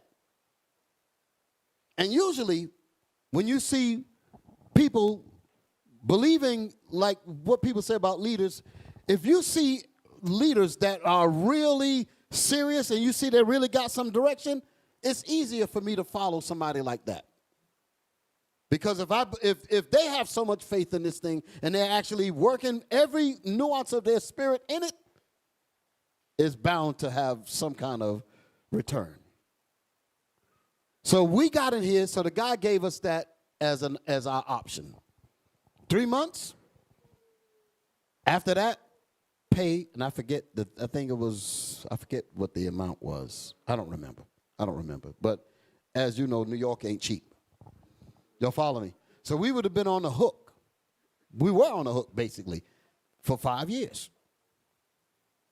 So the first 3 months, the money that we would have had to pay, we used that for construction materials. Had to buy basically everything. Wiring, switches, plugs, light fixtures, floor. We had to actually put a floor in there. Had to build a floor. You're going to see it. So go ahead. Run the pictures. So it's telling you what it was called. Ed Plumbing, Express Plumbing. That was the name of the place. Notice, look at this place. All that was left in there. Go ahead. Can y'all really see what y'all looking at? How discouraging would this be to brothers and sisters of little faith after that trauma that we just went through in 1088? Come on. Now we're starting to sweep up a little bit. Just look at that. That's the whole area in there. There's just different pictures of the walls. Come on, continue. So come on. So we just moving through. Everybody's with me. So as you see, I took a lot of pictures. Captain Zephaniah was what we call the. Sorry, you can slow down. Captain Zephaniah is what we call. It's a loose term we call him. We call him the documentarian, meaning he documents our what you call our milestones, so to speak, when we do things. And that's what I was pretty much doing here. I always like to take pictures because I'm already thinking beyond this. Understand my motive. I'm taking pictures and I don't know the future, meaning as actually seeing it. But I have faith that we're going to go well beyond this. That's what I'm thinking. So I said I'm going to take pictures now to be able to show later what we went through. So that means you got to see beyond where you're at. You got to see beyond where we were at that moment. I said, we're going to document these pictures and we're going to bring it up. So this is what you're looking at. Go ahead. That's the inside of the place. Now, y'all might not understand what this is going to turn into. But as we keep on rolling, that's Bishop there. That's Barnabas, and I think that was Captain Shem. So we in there. All that wood, we bought that because we got to frame the walls up. We got to literally build walls. So we put the sheetrock up. That's some of the wiring that I was working on. We're doing some other stuff there. This is when we went to Home Depot to buy the lights and all of that. Okay, click through. The flooring. We had to buy floors. Look. Y'all see it. This was we bought this stuff and took it in there.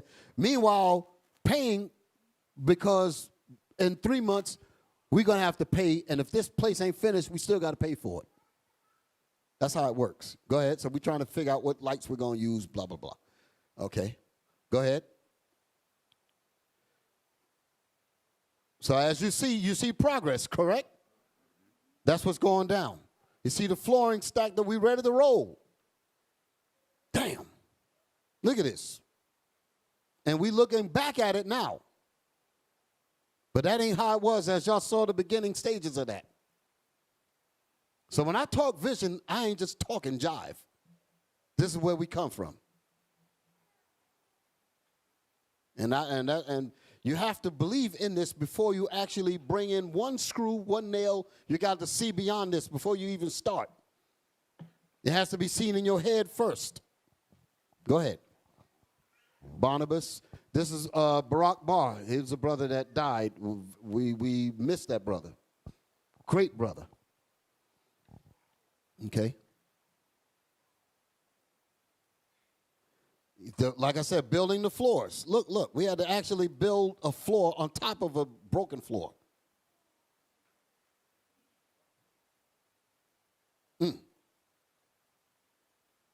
And notice this, we're using work lights. There's the lights that you see is coming from work lights. Remember, there's no lights up there yet. We're using those plug-in lights on the pole. That's what we're using to light the place up. In the dark, we're working through the night. So this was for the outside to light up. They had a garage area. The garage area we later built, turned into the studio. Pause it for a second. I didn't bring those pictures. There's a video where we were doing it's on the 10th anniversary. There's like 5 discs, and we did the interviews with the deacons, the officers, and all that. Do y'all remember a section of that video where you saw the purple walls? Do y'all? You probably have to go back and look for it. That purple walls was the studio. That's what we had to build beside that. That was where we were record Deacon Asaph, Kings in the Building. Those videos were made in that part there. Okay, go ahead. That's Barnabas, and that's Micah Allah in New York. Go ahead. So as you see, the work is getting in there.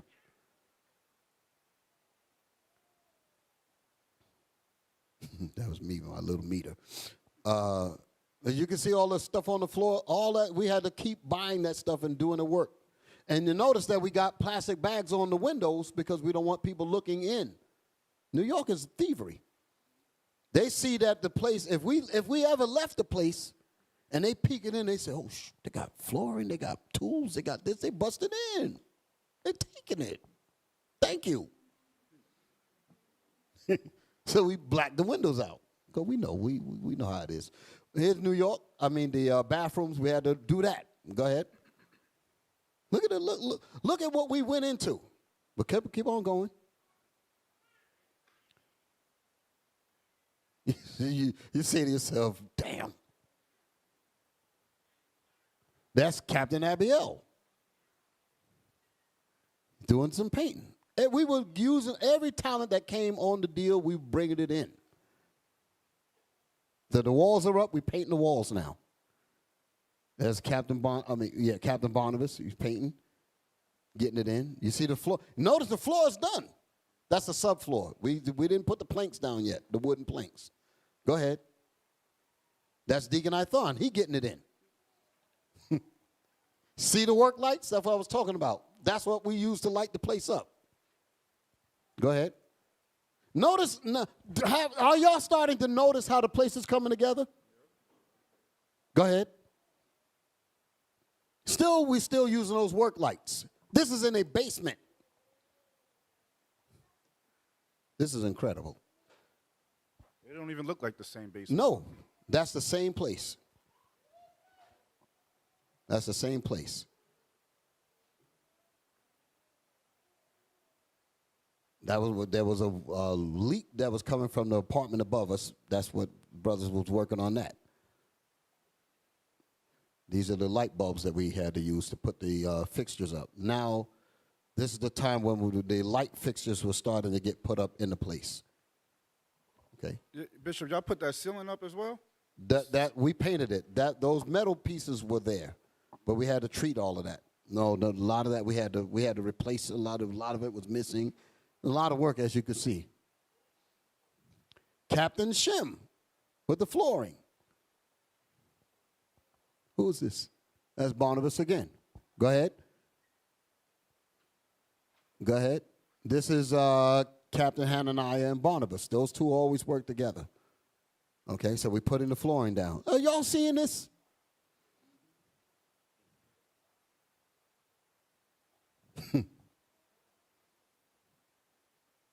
Now we got the lights up. Now we got the front. Like these lights here, that's where that idea came from.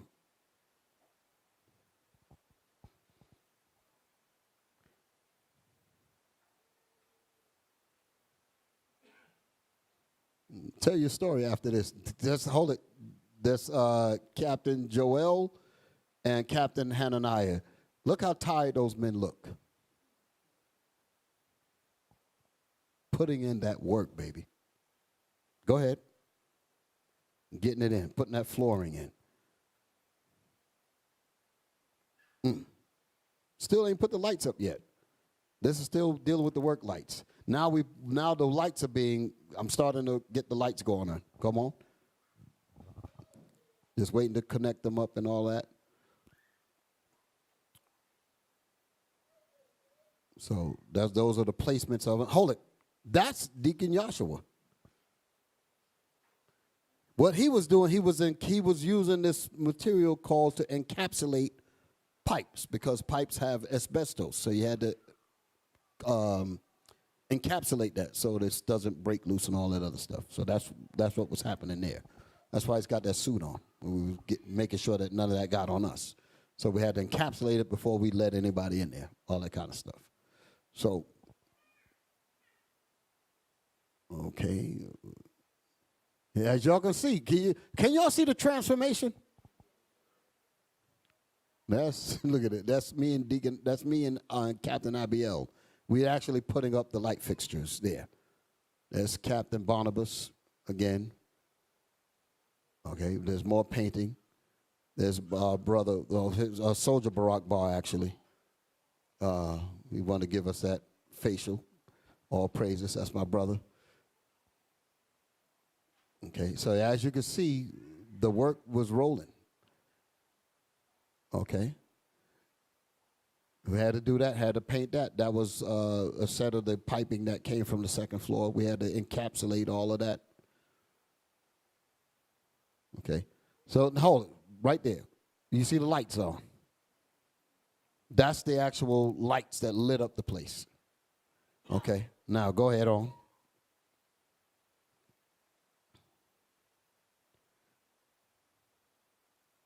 Oh, boy. Huh? Yeah.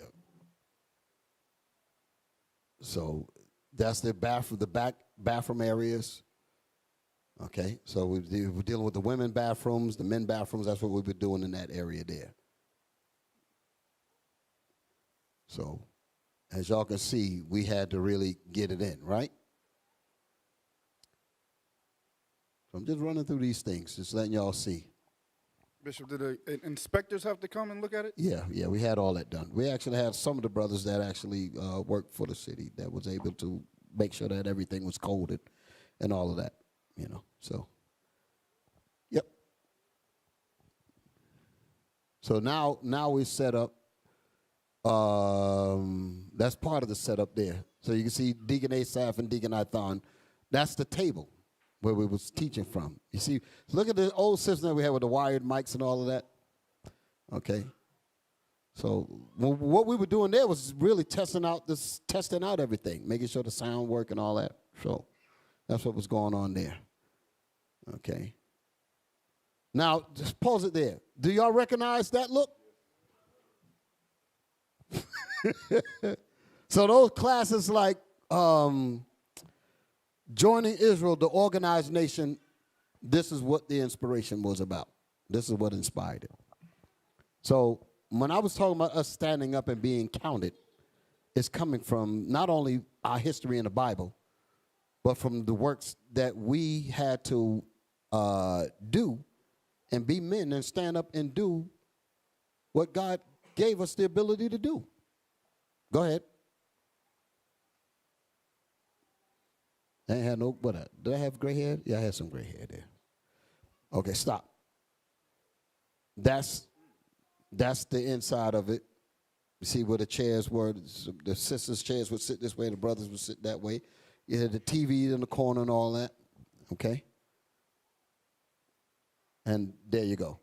So I think that's the last picture. I think the other two are videos. Okay, you got that. Okay. So we still, as y'all can see, okay, that's it. You can come out of that. That's it.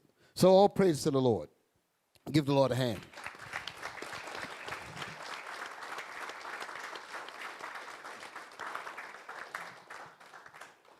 So when I mention things about how great we are, and there's a lot of people that put their hands in this, men, women, children, everybody, was to make sure that that we got the school up and running. Brothers and sisters were very happy to be able to come in and the fellowship.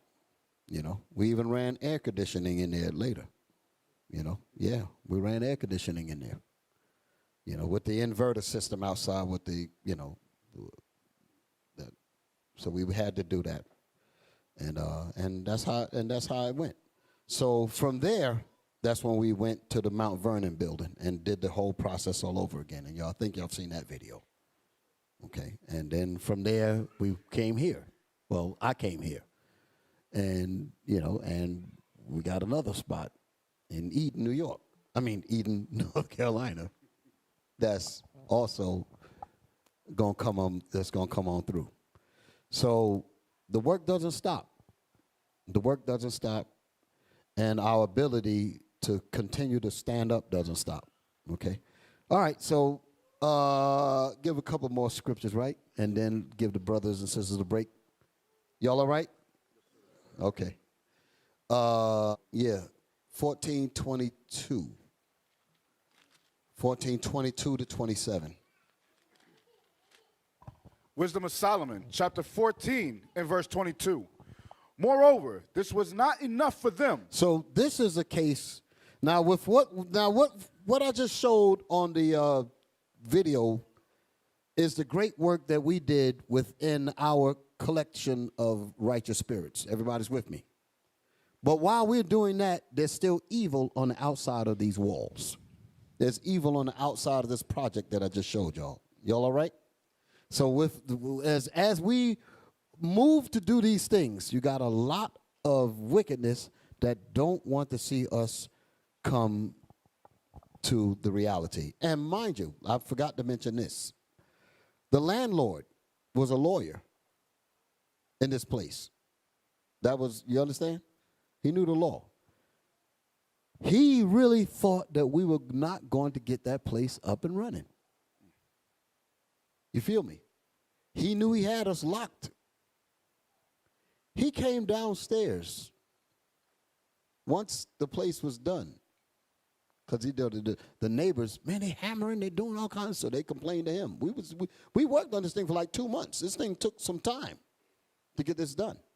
So they were paying rent, but at the same time, we had to abide with noise ordinances, you know, all that kind of stuff. So at like 10 o'clock, we said, listen, we need the time to do it.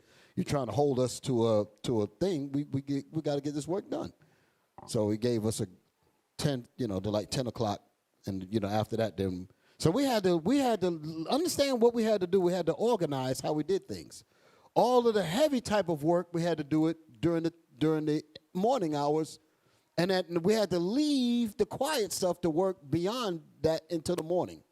So it's not to disturb them, because this is we have to keep this thing. We cannot afford to just leave and come back the next morning. That's time that we need.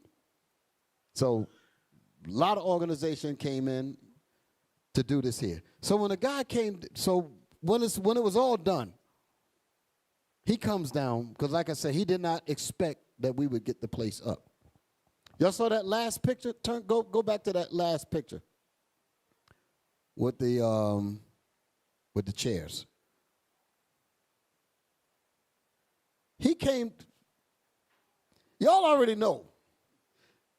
Is it possible for you to do an A/B comparison with that first picture and this? Can y'all do it? I'm asking my IT brothers. That first picture. Okay, just hang on. Yeah. We're going to work on it. What showed? Yeah, okay, you did it. This is what we took when we got there. This is when he said, you got 3 months, da-da-da-da-da-da-da, right? Everybody's with me. In his mind, I got him. Can you dig it? There ain't no way in the world they're going to be able to get this thing up. Now, remember the pressure now. Congregation been out. The landlord got crazy with the last place. The rent went up. We got all that on our back.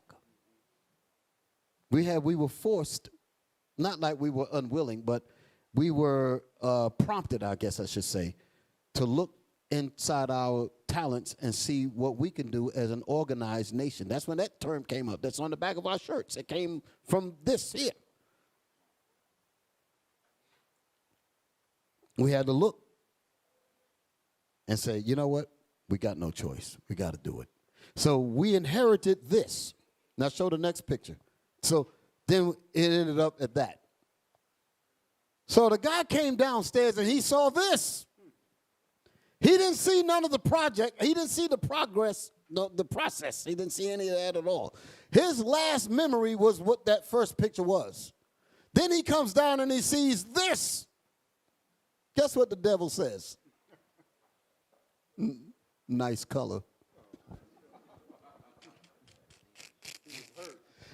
He was hurt. He couldn't believe it. Because the deal was, he was saying, where's the white people? That's what he was saying. Oh, just you black people did this? That's what he was saying. He was blown away. I wish I would have took that picture. He was blown away. He said, ain't no way, boy. He was blown away. Now, here's the funny part about it. We're locked in at our rate. The way the place looked now, he could get twice, damn near 3 times the monies. But he's locked with us for 5 years. He was thinking that, listen now, he was thinking that he had us to be in a bomb shelter for 5 years, come out, paradise with air conditioning, all of that. A couple of years later, we got the Mount Vernon building in 2015. We don't want to occupy 2 spots. So the same crew plus more, because more people are in now. Now we go build the Mount Vernon school, but we still have this. He says, basically, I will let y'all out because he knows he could get, that is a community center now. But before, it was what y'all saw. Nothing. So he allowed, that's my understanding. I think we were there for like 3 years, and then he just took the loss on the last because it wasn't going to be the money that he could get for renting it to somebody else for 3 times the price, which is what he did. I drove by there and saw it. He got a whole nother setup going up in there. They're in there dancing and partying and all types of stuff going on in there right now. But that just goes to show we didn't need it. We were going. The Lord had blessed us. We literally got our own building, blah, Mount Vernon. Y'all know the deal. So these are things that comes to mind when you do not think as hidden people. If you think hidden, you're not going to do stuff like this here. And I say that to you women and to you men. Don't ever let anybody bring you to the level of like you're less and try to step on your greatness and your pride.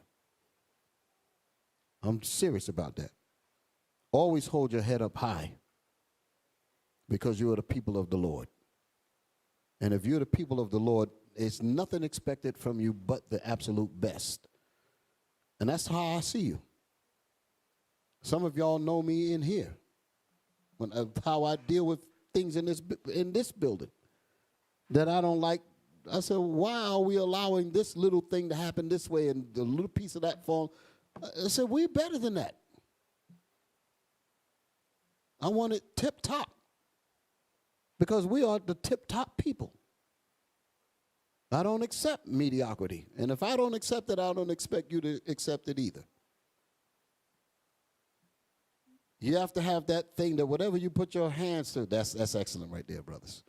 Whatever you put your hands to, when you let it go, you say to yourself,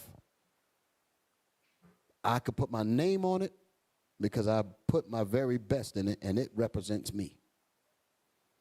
That's the pride that you have to take in your work, in everything that you do. Put your absolute best into it and accept the fruit of your hands. That's why I talked about Adam. When God made Adam, before he formed him, he said, let us make man in our image. And he made man, and then came woman.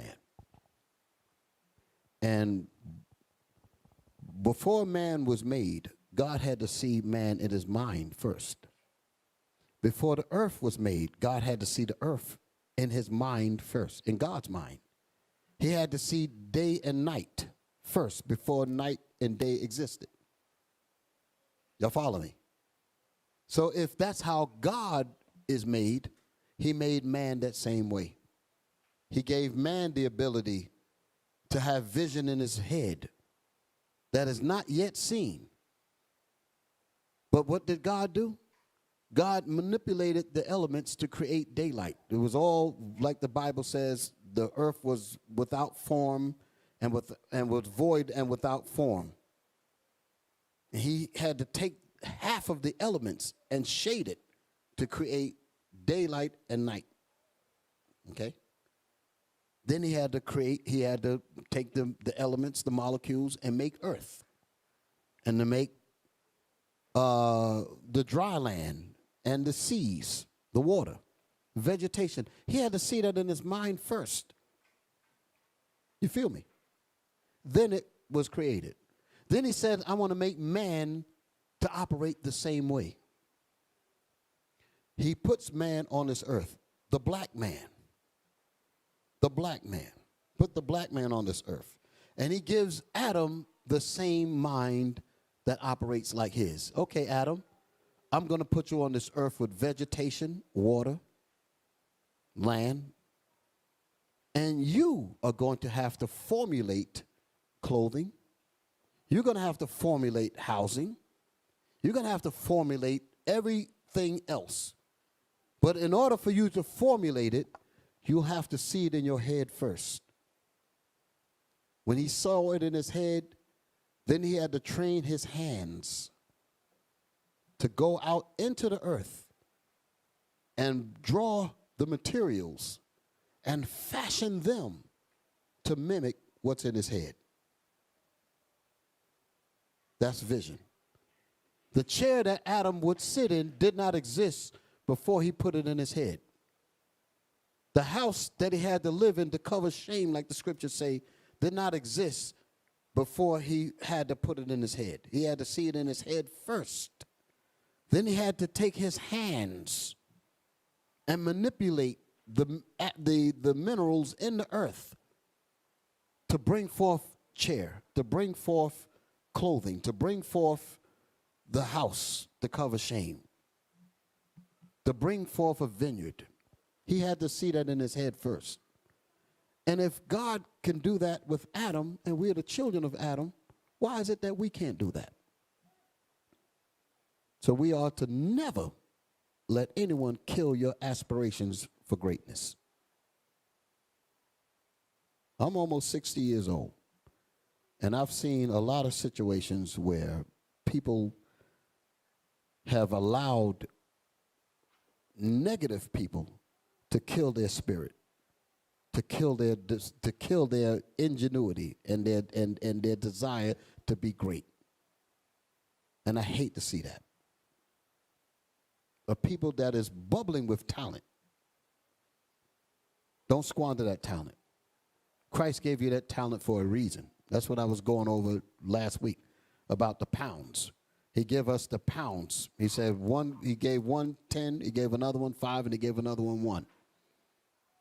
He said, are you going to use my talents that I gave you? And God gave us all talents.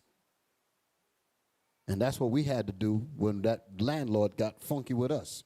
We had to assess the talents within us and ask, what are we going to do with these talents? And if we had to communicate to find out who had what talents, and we traded the talents among each other. I ended up learning about stuff that they were doing that I didn't go to school for.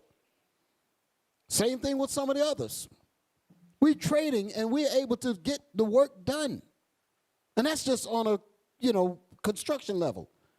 That also happens to us in the spirit. Some of us are good teachers. Some of us are good speakers in the camps. Do great works with the children.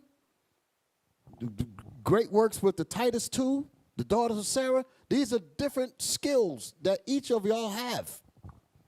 The young men outreach programs, stuff like that. These are good talents that y'all have. But everybody doesn't know every other body's talent. But if I'm communicating with these brothers, I can learn a little bit to be a little better because I'm learning from him. He can learn a little bit from what I know, and it makes him that's trading talents. Some brothers and sisters are good with exhorting brothers and sisters who are saddened, who are down in their spirit. You get one brother that don't really know how to exhort the brother when some adversity has happened to him or her. They don't really know how to really lift their spirit up. But then brother so-and-so come along, and sister so-and-so come along and talk to that same brother and able to lift that brother and that sister back up. And then me, as the one that don't know how to do that, I want to have a conversation with him so that I can learn a little bit of that talent. Now, we traded some talent. Now I know a little bit about how to exhort my brothers and my sisters. For the women. The women know how to do the same thing when they trade their talents among each other.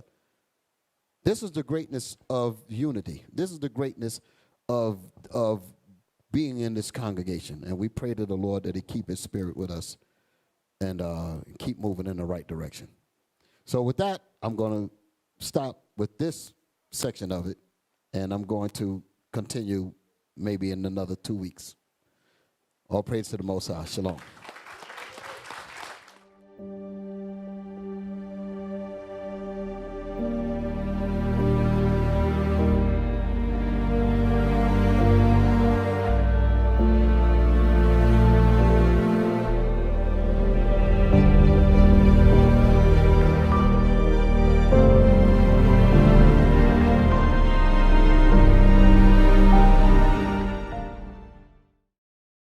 We used to scream black power while heroin was pushed.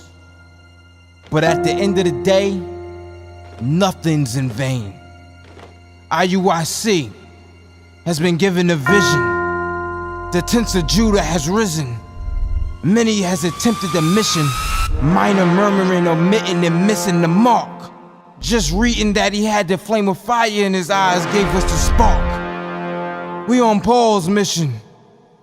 We out on the road, purple and gold, from Mexico, Cuba, Haiti, Ghana, Sierra Leone, 144,000 boots banging, concrete crackling. These are how men repented at heart. The scriptures is proof. IUIC, we deliver the truth.